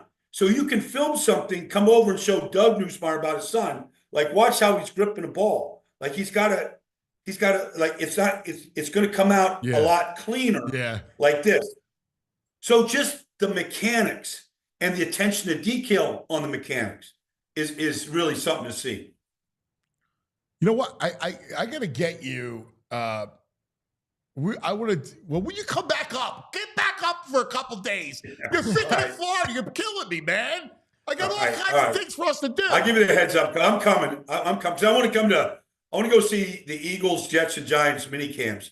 I just got invited to Jacksonville and to Washington to come. So I want to kind of tour some mini camps here. Oh, good. So I'm going to put a schedule together. Baldy, don't come till Friday. It's going to be like the 50s the next 2 days up here. Oh, is it? Yes. Yeah, it's going to be cold and rainy. All right. Yeah. I don't need that. It's 90 here. How about Joe Douglas coming back home? It's unbelievable. So here's what's interesting about this. So, Joe spent his first 20 years with the Ravens. I mean, he started, came out of Richmond, played football at Richmond, came out. Ozzie took him under his wing, kind of didn't really even have a gig to start with. Then he became an area scout, climbed with DaCosta, the whole group. Comes to Philly with a Super Bowl, right? 2017 wins Super Bowl, him and Andy Wiley. They sort of changed the entire way about how they evaluate personnel. You remember, Eagles were drafting Marcus Smith. They weren't doing great, cuz. They were missing. They kind of changed how they evaluate, how they stack their board, all that kind of stuff. So, Howie can wear you out. He just can. It's just his nature. It's not a bad thing, but he can wear people out. I mean, you could talk to Jason Light. You could go around the league. Listen, John Spytek. Yeah, all these guys that are running teams all left. They're like, enough, So Joe was one of those guys. He was like, he was worn out, and stacking a board. Then they weren't listening to the board of certain players. And, he went to the Jets. It didn't work out. Made a lot of money. Got fired last year. To see him come back to Philly, it says two things. One, Howie wants the very best and the brightest in the building. And Joe qualifies. And then Joe took his ego out of it and said, let me get back into doing what I love to do. And by the way, he's got 4 kids. They lived in Haddonfield. They loved the schools. Wife wanted to come back. So that's an easy thing for the kids. And all his kids are athletes. So, but I thought, when I haven't talked to Joe yet since I saw him, but I'm like, you got to swallow some ego to go from running a team and being the guy and making a lot of money to coming back and working with Howie and saying, let's do this even better. Yeah, no, I thought the same thing. I was like, wow. I figured I was going to talk to you because I was texting you. Baldy's very close with Joe. And they always ask Baldy's opinion. But I was stunned. I mean, stunned that he came back. He's a sharp guy, man. The thing about it is I'm sure because of Joe's track record. I mean, he's got Super Bowls in Baltimore, Super Bowl in Philadelphia. Like, he's got hardware, right? And, you see about all these different teams taking veteran coaches in, or, Sean McVay is great at, like, he just took on Alex Van Pelt. Yes. Like, he's working. Yeah. And so, like, you go around, Green Bay takes fired coaches and they bring them on board in some capacity. Well, they do the same thing in personnel. And so I'm sure other teams reached out to Joe. Hey, can you come help us out, be an extra set of eyes, whatever. I mean, I'm sure he listened and he came to Philly. Now, maybe some of it was the wife, the school, the kids. That could be a part of it. They really loved Haddonfield. Yeah, I can see that. But yeah, I think sometimes it's good to be able to swallow the ego, go to work. Yeah, I'm with you. All right, there's a couple stories I got to get to, and then we'll do the 6 degrees of Baldy, Frankie Valley. There's a lot of weird things that we have to cover with you. But let's take care of the business first. Nick Sirianni gets his extension. So let's discuss, because he is an under-discussed coach. And if you think about it, in Philadelphia, you know better than anybody, right? Like, big, epic coaches that you're in this town, it's the biggest job in the region, coach of the Eagles. All the attention, from Buddy Ryan to Kotite get killed, right? To Andy, to Chip Kelly, Doug. And then there's Nick. And Nick, 48-20. All right? Well, can I correct you on that, cuz? Yeah. Can I correct you on that stat? Yeah. Because I count the postseason. Well, 54-23 in the postseason. Yeah. He's 54-23. Yeah.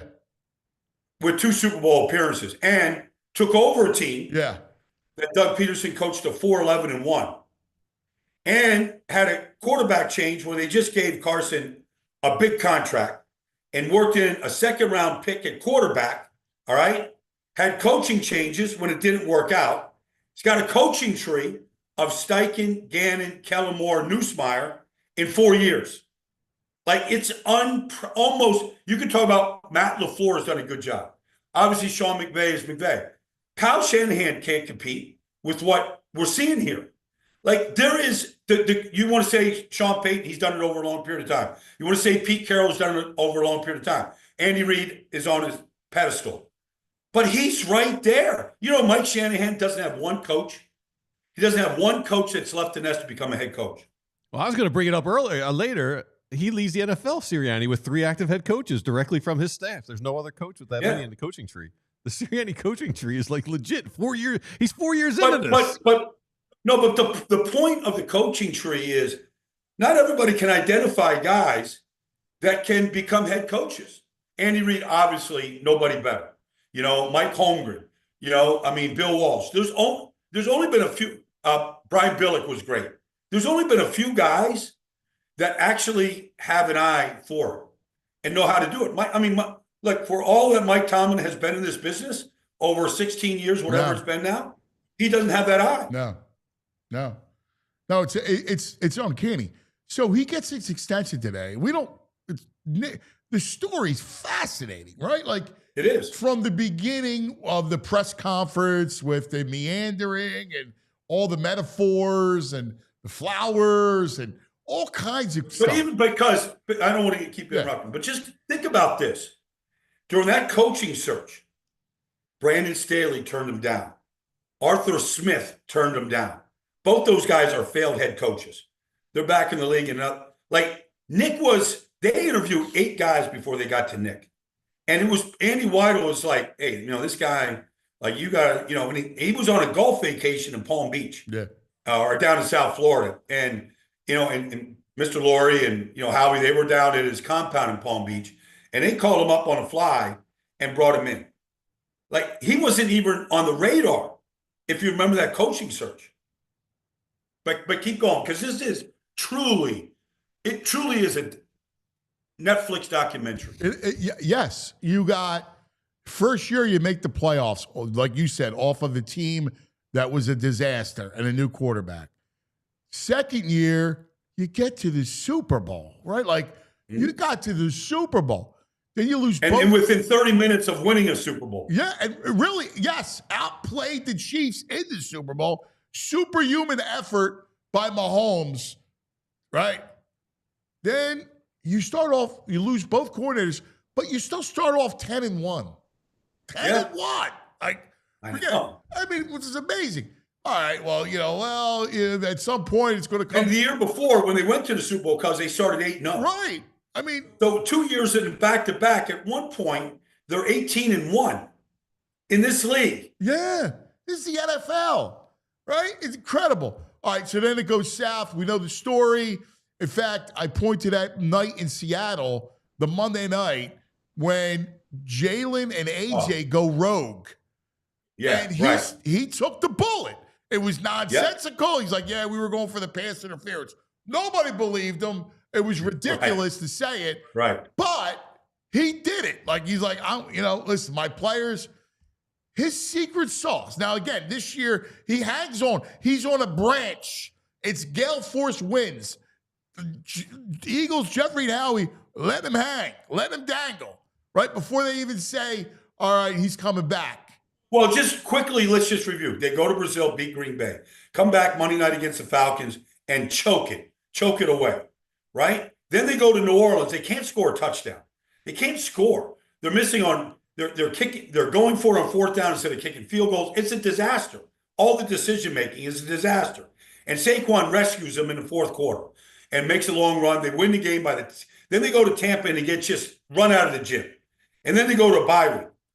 And then he comes back and they're barely beating Cleveland, barely beating Jacksonville. He's arguing with fans. He looks immature. Some of the things that he's doing. Well, as an addendum, I used it earlier, but use the Goodfellas analogy. The hole was dug. All right. Yeah. No doubt. Yeah. Like, I know. Yeah. No, the crypt. They were figuring out. The crypt has been dug out. When they were going to fire him. Like, they knew. Like, Dad made their decision. Like, all right, they were going to do it during the bye week. They're like, Jeffrey's like, let's hold on. Let's see what happens. And they were plotting. If they lose one of those games early, he's gone. They don't. He goes on an epic win streak, and the rest is history. Well, during that epic win streak, and I'm not here to criticize the front office of the Eagles, but you know how driven they are by analytics. So I talked to some coaches this past weekend tied to the Eagles about that whole thing. And they ran the ball 725 times, including the 4 postseason games this year, the 3rd most in NFL history. But with the difficulty in defending the Eagles after the bye week, where they said, we're just not going to throw it 35 times just because we have to throw it to win games. We're going to coach games to win games. But they ultimately, on any 3rd and 4 from anywhere on the field, every analytics group would tell you got to throw it on 3rd and 4. Except if you're the Eagles and you have Jalen, they have Saquon and the offensive line, you can run it on 3rd and 4. They did it over and over and over again. And if you get 3 and you're 4th and 1, they're tush pushing and they're going to get it. And so it was almost nearly impossible to defend this offense. Even when Jalen held it too long and he did all the things that it didn't matter. And so they basically, I'm not saying they butted heads, because when you're winning, it makes it a lot easier to sit in that office and go through the game with the executives on Monday. But I mean, they basically took a team driven by analytics and said, we're going to do it a different way.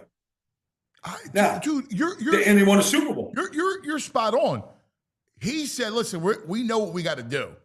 Vic knew what they had to do. Kellen knew what they had to do. And Nick turned the offense. This was Kellen Moore's offense. Yes. He turned the offense over to Kellen. You talked about ego. Now, Nick's an offensive guy. Yes. He knows how to call plays. He knows how to formation teams. That's what he did. He turned it over to Kellen. And he has a good way of bridging the locker room together.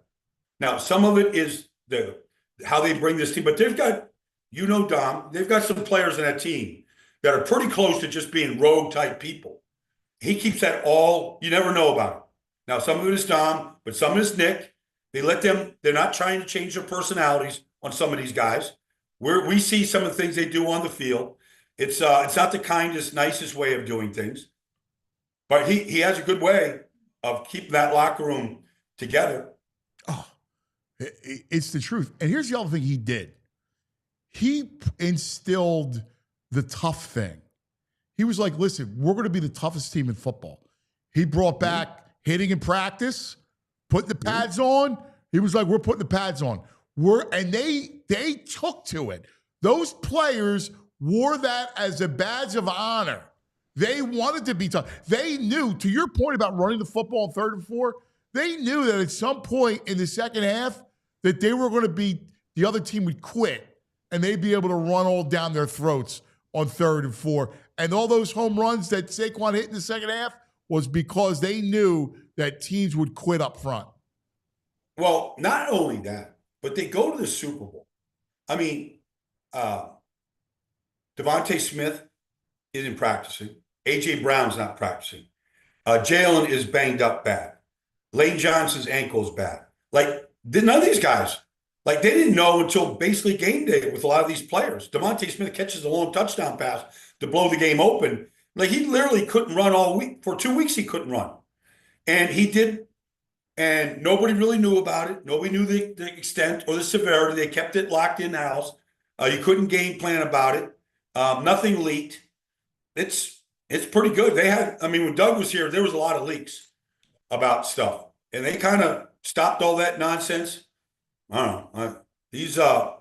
I don't think he has to, the record speaks for itself, obviously, in this business, but they're going to be the favorites again this year. We'll see what happens, but the schedule's tough.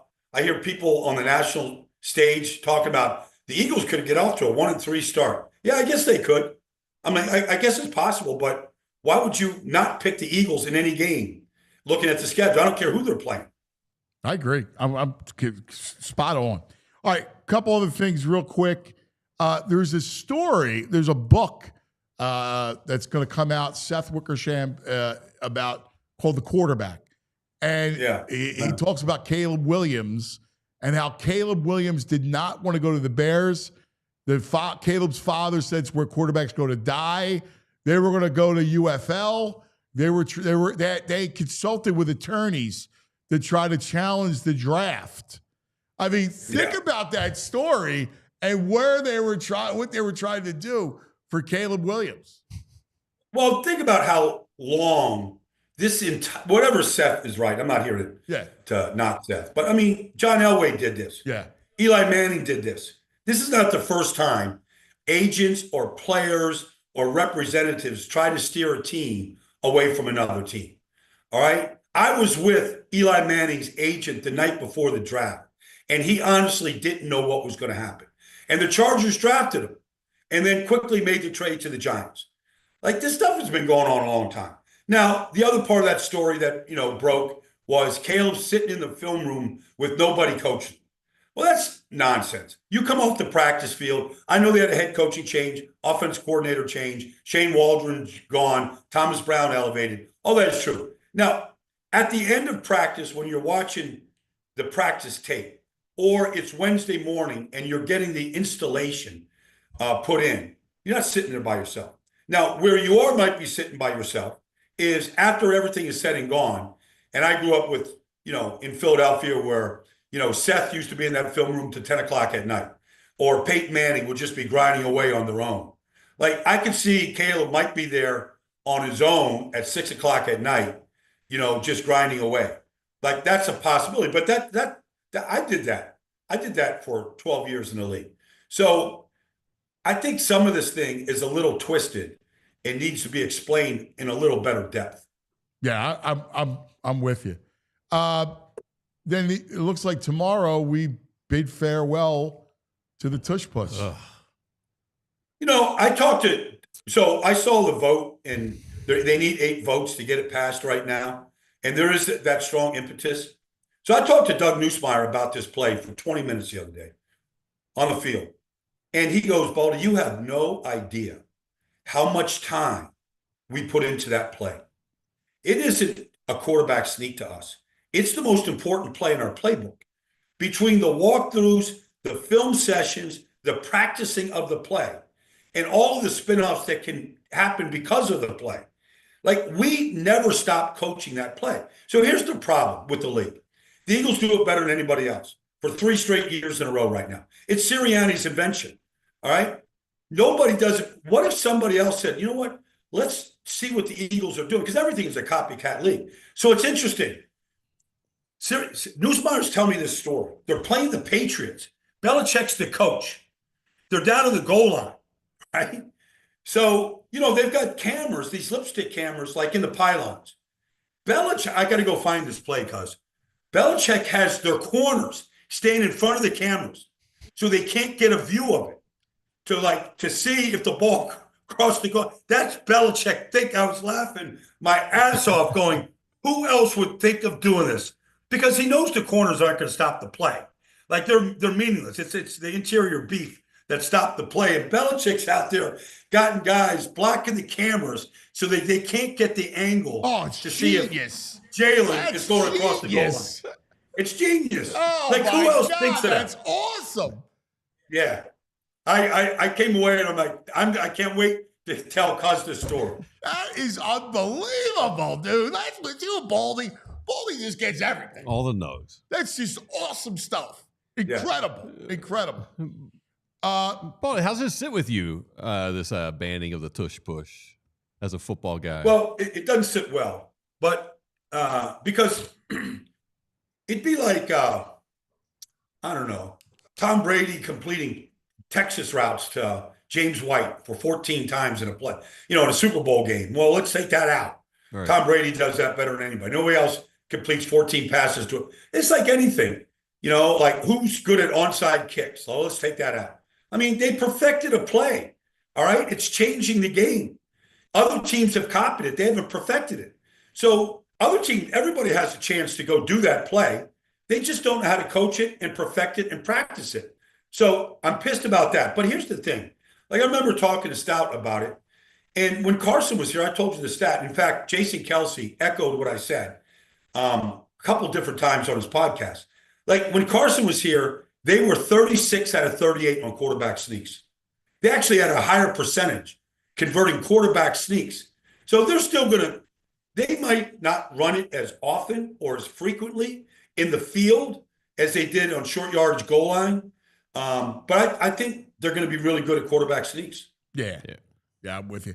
The other thing that they're going to talk about at the owners' meetings is the potential to reseed during the playoffs and the whole seeding issue, which there could be an offshoot where the division doesn't matter. Winning the division doesn't matter. What do you think about seeding in the playoffs? Well, I don't like that. Just the thought of the division doesn't. That's all anybody thinks about is winning the division. And you think about even in the NFC East right now, since Nick took over, changes with the Giants and coaches, changes with Dallas at coaches, changing in Washington with GMs and coaches. And everything they're trying to do right now is compete with the Eagles in the division. Just like in the AFC West, everybody's trying to take down the Chiefs. Like, you build your team to win the division. Now, I know Minnesota and Detroit had big records, and, Minnesota loses and they go on the road as a 5 seed. And I understand you want to be a 5 seed on the road when you win 13 games. Like, I get that. But don't tell me that the division shouldn't matter. Like, that's just wrong. You play 6 division games. The one thing you know about every year in the schedule is you're playing 6 division games. And generally, how you play and compete in your division pretty much determines what your record in that division is going to be, and if you're going to win that division. Yeah, but if you're a 9-8 division winner, I mean, should you have like a home? Like, I don't know. It feels like if you're like a number 1 seed and you end up playing a 12-win wild card team because one of the division winners has 9 wins, it feels like there should be some reseeding. Let's just say like that happened between Seattle and New Orleans one year when a team had a losing record and won a playoff game. But sometimes, the division games that get you a 9-8 record sharpens you for January. You've been sharpened against good teams and good opponents. If you're Dallas this year, like you're measuring yourself right now against Washington and Philadelphia. Or if you're the Giants and you got the most difficult schedule in the league and you're trying to improve, like you're seeing how you compete against, and you might have a bad record, but you might be an improved team just by how you compete. So you can lose games in your division, but it could make you better when you get ready for the playoffs. All right, let's play the game. All right, the 6 degrees of Baldy, because I believe that Kevin Bacon is the champ, like 6 degrees. I think you could beat him. And I think I would bet on Baldy 3 degrees, 4 degrees. I think you beat Kevin Bacon. All right. Well, I mean, I don't know how relevant Kevin Bacon is these days. Right. Like there was a time when he was the 6 degree king, for right. sure. Movies, TVs, all that stuff. So, but I don't know if there's a modern day 6 degree champ out there. Right. And I think like if I said Pope Leo, would you have a degrees to the Pope? Well, he's at Villanova, graduating in 1977. I could think back to maybe a friend of mine, Robbie Robinson, that played on a Villanova basketball team, and to see if he was drinking beers at a frat party with Pope Leo. Yeah. And maybe there could be a connection there. Yeah. Yeah. Robbie Robinson, without a doubt. If I said to you, this is interesting. Have you ever had because he came up, why did he come up? Oh, Brain, yeah. Frankie Valli. Have you ever had a Frankie Valli connection? Well, the 4 seasons. I mean, everybody saw Jersey Boys, right? Mm-hmm. So the story of Frankie, but I mean, outside of going to see Jersey Boys in Vegas with my mom and my sisters, or maybe I saw it one other time in New York. I mean, outside of that and just looking for the inspiration behind the songs, I got to think about, our connections in South Philly here and to see where we might have crossed paths. You never threw some beers back? Joey Merlino. No beers back? Joey Merlino entertained Frankie Valli at one of his coffee shops when he, that we could go back and say, yes, I was in that coffee shop that night or something. Yes, I'd have to think about a restaurant. I'm sure there's I'm sure there's plenty of that. Were you going to ask about? Well, I just had, this is breaking news from a Patriots writer, Chad Graff. Jordan Hudson has told at least one person that she and Bill Belichick are engaged to be married. Okay, but I mean, isn't there usually, if you're engaged, don't you have a rock on that finger that's kind of proving that you're engaged? Yeah. Like, do we need a right? Like, maybe they're substituting $8 million of real estate for the ring. There could be. Could have been a transfer. Could have been a transfer. Yeah. Yeah, that's breaking news. Okay. All right. They're engaged. Well, I'm sure that will be followed up, en masse over the next couple of days. Yes. Yes. President Trump. Oh, yeah, for sure. A couple times. He was obviously the owner of the Jersey Generals. Right. I mean, going back to Saquon, he had a personal services contract with them. But I was John Madden was doing Monday Night Football for ABC, and my buddy used to be his extra set of eyes in the booth. We were very close. We all worked at Fox together. So I go up there on a Monday night, and I'm just in the booth. I'm just literally a shadow. All right, I'm watching my buddy literally, what do I have? Like literally putting up a card in front of Madden going, 11 personnel, this is, he's just giving them information, play to play to play. And maybe John would look at it and use it, maybe he wouldn't. But it was good for John to have an extra set of eyes. This guy was a good football player, was a producer at Fox. So he was really tight with John. So in the booth at the Meadowlands, this is before MetLife Stadium, at the Meadowlands, the booth next to it, there was an open glass, right? And in the booth next to us that night is Trump. So he's there. So I'm like, I can't not say hello to the Donald. That's what he was at the time. He was the Donald, way before politics, So I look over there at one point, and he looks like he's kind of nodding off, So halftime comes, and I'm like, I'm knocking on the door, man. I'm saying hello to the Donald. Like, I know he's a football fan. I think Melania was in the booth with him.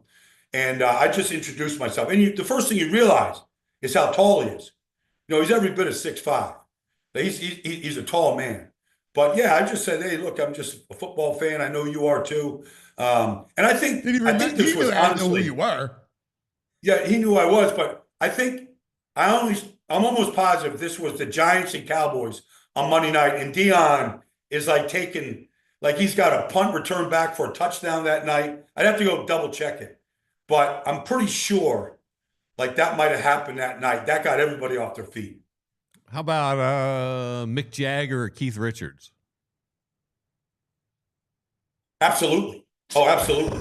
So they came, listen to this. So they came to play, they were on the Steel Wheels tour. You can look it up. Oh, yeah. 1989. Yeah.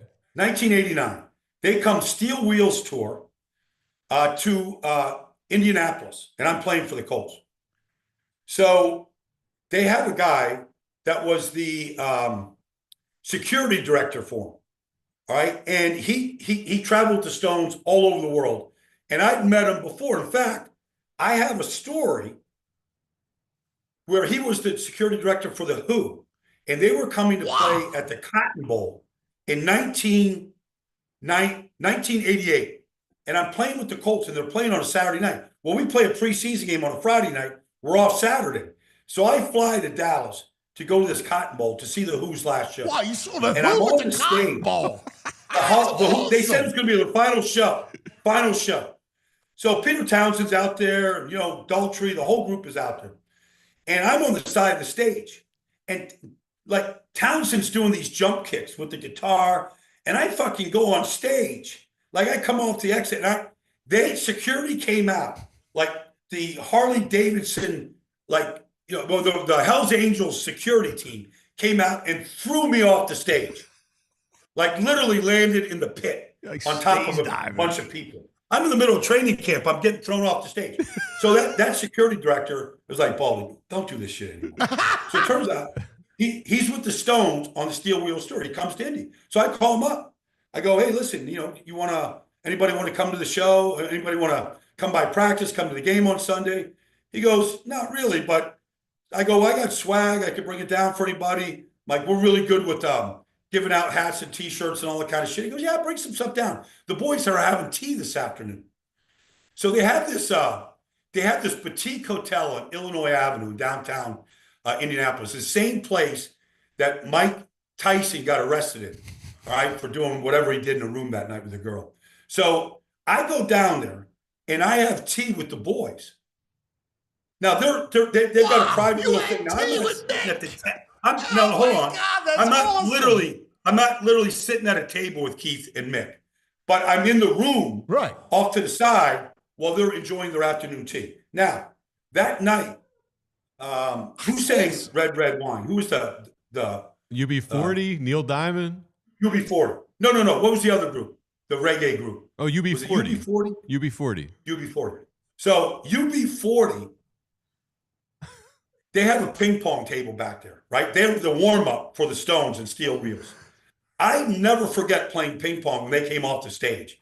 with UB40 backstage while the Stones are like doing their thing. So I do have a connection. It's vague, it's small, but I was at an afternoon tea with the Stones in 89. Oh my God, that's You're in the room. You're in the room. You're in the freaking room. In the room. These 6 degrees is, 5 other people who know the guy. You're in the room. That's 1 degree. I agree. I have one other story with them, though. I do have one other story. So 1994, they come to the Vet to play. So they play on a Sunday night, right? Their Sunday night at the Vet. It's football season. So somebody got hurt for the Eagles that day. I got to go back in the roster, 94. I think Rodney Pete might be the quarterback. I forget exactly. But anyways, maybe Randall, I forget. So I'm kind of just getting started in this industry. So I'm coming to the Vet, to the locker room to see something about an injury. Like I'm on my own. So I kind of knew where to park, where it wasn't security. Like I just knew how to sneak my car into the Vet. I had certain people that, all right, you're good, Baldy. So I go down, like the entry level to locker room was down the, like underneath the stadium, right? So I'm walking down, and who's coming up in a van but the Stones? So they get out of the van, the 4 of them, and they're going in to, they have a room there, green room, get ready for the show, all that kind of stuff. And I see, this is 94 now, so we're talking 30 years ago. I see the 4 oldest, skinniest people on the face of the earth getting out of that van, doing some weird fucking dance, like something like just, there's Mick and Keith. I mean, Mick is 120 pounds. I mean, maybe. There's nothing to these guys. But I was like, so visually, that's the first time. Because I went to the show. My buddy, I went to the show that night. But I didn't try to, run on stage or anything like that. But that's the first visual I had. That's awesome. Like that. That is awesome. We got to do a whole music segment with Baldy one time. That'll be a whole thing. Like, because you were a roadie for Bruce, right? Yeah, yeah. Oh, yeah. Yeah. Well, they were getting, this is 93. And they all the band and everybody, they're all getting older. They didn't party much anymore. So they invited me. I had like 6 guys come over to Europe that year. So they were playing in Scandinavia. They were playing Copenhagen. They were playing in Sweden, Stockholm. They were playing all over. They were playing in Norway. So we went, and I think we saw them in Berlin too. So we go on this tour, and they basically give us these tour passes. We have carte blanche. Go anywhere you want to go. Stage, behind the stage, pound. They carte blanche. You want to go to sound check? They trusted us. So I got my brother and my boys and everything. We're there. So they basically said, go out there and have as much fun as possible, and bring whoever you want to the show, and then entertain us with stories at dinner. I had a job description. Oh, that's so we're awesome. That's awesome. Yeah. Wow. I remember taking my buddy. That's incredible. Director of fun. But what happened was they had the show. Yeah. They had this show in Stockholm. I'll never forget this. They had the show in Stockholm. It's a killer show. And this is like late June. So in late June, it's like the midnight sun there. It doesn't really get dark. So the show finishes like at 11 o'clock. It's some soccer stadium. It's still kind of daylight outside at 11, right? The word is Bruce is going to go and play another private show on this boat. Stockholm is an archipelago. So it's all these islands, all these like marinas and stuff. So we get word that Bruce is going to play at this private thing on this boat. And you need your tour pass, you need a pass, whatever. So I don't want to take all 6 knuckleheads with me, but I'll just take one of my buddies, Kevin O'Rourke.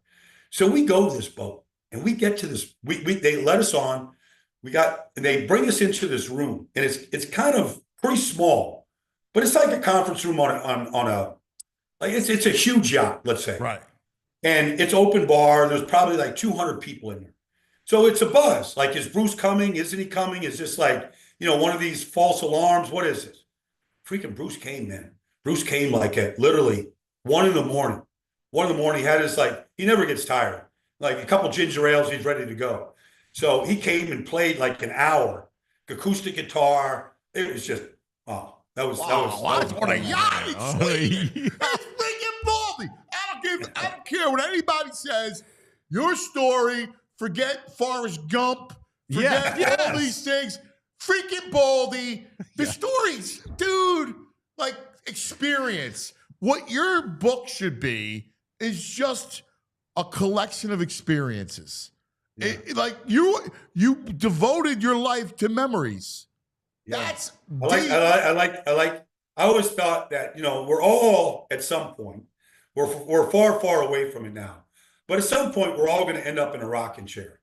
And the key is when you're in the rocking chair, at whatever age that I just had dinner with my mom. She's 92. She's not ready for any rocking chair. But like whenever we get to the rocking chair, you just hope that there's enough people that are sitting there with you that you can sit there and entertain them with a lifetime of experiences and stories and hold their attention. So I'm still out there looking for, I'm going on a shark dive in Jupiter, Florida on Saturday. Like they chum the waters and these tiger sharks and these bull sharks are all coming. But they tell me that the divers you dive with really protect you. But I can't wait to see these tiger sharks in a frenzy feeding. So that could be a story. Are you in a cage? Yeah. No Like a cage. chainmail suit? Are you just in the water? I don't know. Like I have trepidation and I do have some fear, but part of that is the impetus to get into the water and overcome the fear. That's awesome. Listen, the shark fears you, Baldy. Yeah, all right. We'll see. I love it, man. That's freaking phenomenal. Check, I have all 10 fingers right now. Let's hope that if I got to push the nose of that tiger shark coming at me away, that I have all 10 next week. Yeah. Do you bring a knife with you? Like a Rambo knife? Stab him in the eye. Yeah. I do have a knife. Yeah. I should probably wear it. I have it. You wear it around your calf. Yeah.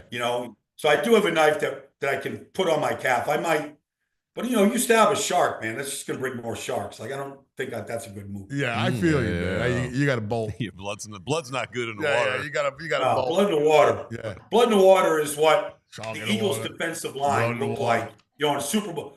Blood in the water is what the Eagles' defensive line looked like against the Chiefs. In the Yes. Super Bowl Sunday. Yes. I love it. I love it. You're the greatest, cuz. Don't ever change. Thanks, man. All right. Yep, cuz. We'll I talk love to you it. this week. All right, let me See you, know. buddy. All right. Yep. The great Baldy. It's just, come on. What the greatest is Uncle Frank says, ask Baldy if he has 6 degrees with God. With God? Wait, Baldy is God. Come on, Uncle Frank. Get it together. All right. Let's talk about some of our friends, shall we? Like Rothman Orthopedics. Yes, our great friends at Rothman Orthopedics talk about getting you back to doing what you love, right? You're a weekend warrior just trying to keep up with your kids like me. You know how tough it is when your body doesn't cooperate. And that's where Rothman Orthopedics comes into. So whether it's pain from playing your favorite sport, an old injury, just age catching up, Rothman's team of experts is here to help. Evidence-based care, a mission to restore your mobility. They're going to get you back on your feet and back to doing what you love. Don't let pain hold you back. Nah, you don't have to. They got a team for every body part, all right? The Rothman team, neck, back, elbow, knee, shoulder, you name it, foot, all there. Don't let pain hold you back. Get back into the game. Get back to being your best self. Schedule your appointment today. Visit RothmanOrtho.com/PHLY. Rothman Orthopedics, we're getting you back to your game, is their mission. Let's talk about our friends at Art of Words. You've seen these pictures. They're pretty amazing looking. They capture Philadelphia sports moments and buildings and cultural things just with words. And a picture is worth 1,000 words, and this local Philly artist proves it. Each piece is made entirely from handwritten words, like every eagle forming the link and every Philly name shaping Citizens Bank Park. It's not just sports either. They capture Boathouse Row, Reading Terminal, the Philly skyline, Jersey Shore, and a ton more. These are unforgettable gifts for sports fans, grads, housewarmings, Father's Day, pretty much any occasion. And he started selling the art at the K-Lot and Races Flea Market, and credits Philly fans for really launching his career. The art's available in dozens of teams and cities, too, so there's something for everyone. These pieces are total conversation starters. You'll spot a name, then another, and soon everyone's reliving their favorite sports memories. They've been featured on the Today Show, ESPN, and TED Talks, and they're perfect for any kind of man cave. So check it out, artofwords.com. That's artofwords.com. Use the code PHLY at checkout for 15% off your purchase at Art of Words. Artofwords.com. All right. We're in overtime. OT. That's right. Overtime. Overtime. Well, our conversation with Baldy was the best, so Yeah. we just kept going. It was just too rich. They call him Baldy a demigod. Baldy's, everyone's loving Baldy. Yeah, he's the best. Baldy stories rule. All right, so let's get to it. Back in the day. Well, give me a couple nugs, and then back in the do day. a couple nugs. All right, let's see. Like, Nug wise, Do you have the Frankie Nug Valley? We do have a Frankie Valley, but Nug wise, I want to play this for you. I want to see if this can Paul George PG can make you feel a little better about him and the Sixers and this year. I do not feel good about the Sixers. And you don't know. You haven't heard that the man talk. He was on his podcast, talking about this past year and his struggles. I'm gonna keep it all the way real. I gave you a pass this year. This year, you gotta go stupid, bro. Nah, 100%. The most frustrating thing about the last season was, obviously, I came in, I was healthy. I didn't have no hiccups. I spent the whole offseason working on my body, getting healthy, and then I get to Philly. Preseason, I get hurt. Mm-hmm. And from that point on, I didn't give it full time to heal. I got an expectation. I'm not going to leave them hanging. I want to go out there and play. I'm out there and it's like, damn, I know something ain't right. Obviously, the hyperextension, my knee was still bothering me. I had the brace for a long time. From the brace, I started to develop quad tendon injury. Then I had an injury that I didn't even know. And this was the original of why I was feeling like something's off. Come to find out, I had a torn adductor. And the whole time it's just like, people like the Philly fans can be rough on you. I was cool with it because again, at the end of the day, it's an expectation that they hold. And I respect that. I'm not one that's going to shy away from that. I want that heat. You know what I mean? I want that pressure. It just was unfortunate that man, I can't give them everything I got. And I ain't here for no excuses. I didn't hold up to my bargain, right? But I do know, and I have learned what I need to go and do going forward. Ready for this season now? He was hurt.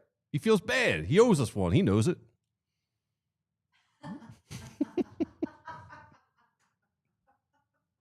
Not good? All right. How about, does Brian Dawkins make you happy? Yes. Brian Dawkins makes me happy. All right. I don't know when this is from. I stumbled on AP talking about the hardest hit he's ever got. I love this. Come on, man. Now you B-Dawk. Let's go B-Dawk. You ready for B-Dawk and AP? Yes. All right. Eagles played Philadelphia Eagles in the playoffs at home, and it was inside zone play to the left. I dip in, I dip back out, and I'm probably 2-3 yards up the field, and I get tripped up. I think the turf got me, or somebody probably got my foot. I'm going down. As I'm looking up, guess who's coming down here? Brian Dawkins. And I was falling like this too. Ooh, he hit me so hard. He was hot, boy. He was ready to fight. That's the hardest I ever been hit. Yeah. For real? Yeah, I was mad at Brian Dawkins for about a year or two. But then I put myself in his position. I was just like, you know what? If that was me, I got a hit on this man, I would have came down just like that. Because it wasn't dirty. I was still up. Oh. That was the first time I just remember getting up like, oh my God. That's awesome. It didn't even look like one of B-Dog's hardest hits either. He's saying that's the hardest he's ever been hit. That's awesome. I love that. Oh my God. That's fantastic. Yeah, I don't know. I sent Frankie Valley late to Julie. I don't know if she can. She's a wizard to get this. Oh, I don't know if you could play the music anyway. You could just see him. All right. Because we'll get flagged if you play the music. You can't. Well, it's live, so I don't know if it'll. Well, it may, but yeah. You don't want to have the music. Play without the sound. Let's just let's just see the him. visual. I just want to see it. Everybody's talking about. He's like animatronic. That's God. Playing. That's in the middle of a song. Look, the drummer is hitting the drums behind. Oh my God, he doesn't look real. No, dude, he barely blinks. His mouth is barely moving. Yeah, it barely moves. Oh my! He's behind. He looks like the ventriloquist doll. Look, these other guys are all singing around. The lips don't even match up to the lyrics that are going. I mean, that poor man. He's 93. Why do they keep putting him out there, man? I mean, that's a sin. It is a sin. You can't be doing that to Frankie. Exactly, man. I looked up celebrity net worth. They say he's worth a chunk of change. I'm sure he is. Like, what's the he Jersey doing? Boy thing. Yeah, I never saw it. I never saw it. I don't know. It's not my music interest. scene. I got no interest. Yeah. This was like listen, God bless I know. Frankie. All right, back in the day. Was that back in the day with Frankie? No, that's current, actually. Believe it or not, it's last week. Yeah, we got a quick back in the day. All right.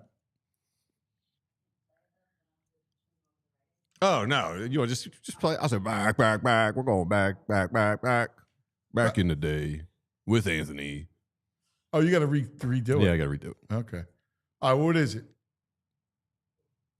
Next thing that's very important to me is that we build a smart football team, that we have a smart football team here. And I know we have the people in place to do that.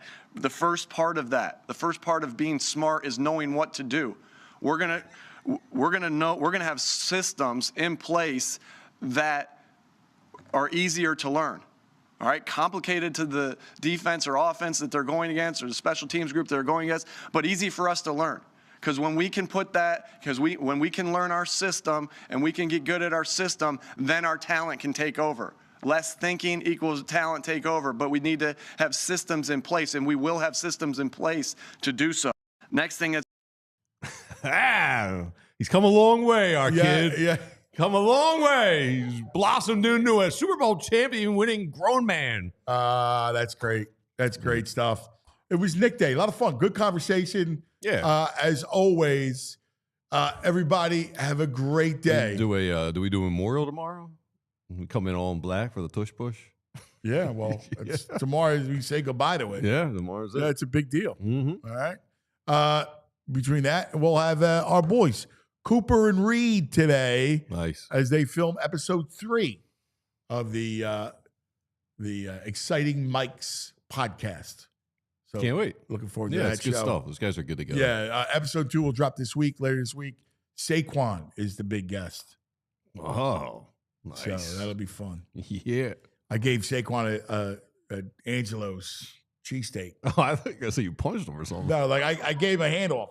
He was literally, I'm like, dude, you want to? Yeah, man. Yeah. So I just gave him, well, I guess, put it out like Jalen. Oh, yeah, the handoff. Yeah. A read option with Well, the yeah, cheesesteak. there you go. Yeah. Anyway, that's going to do it for us, everybody. Have a great day. We love you. We'll see you in the morning. Go Fightins. We all silly like the mayor.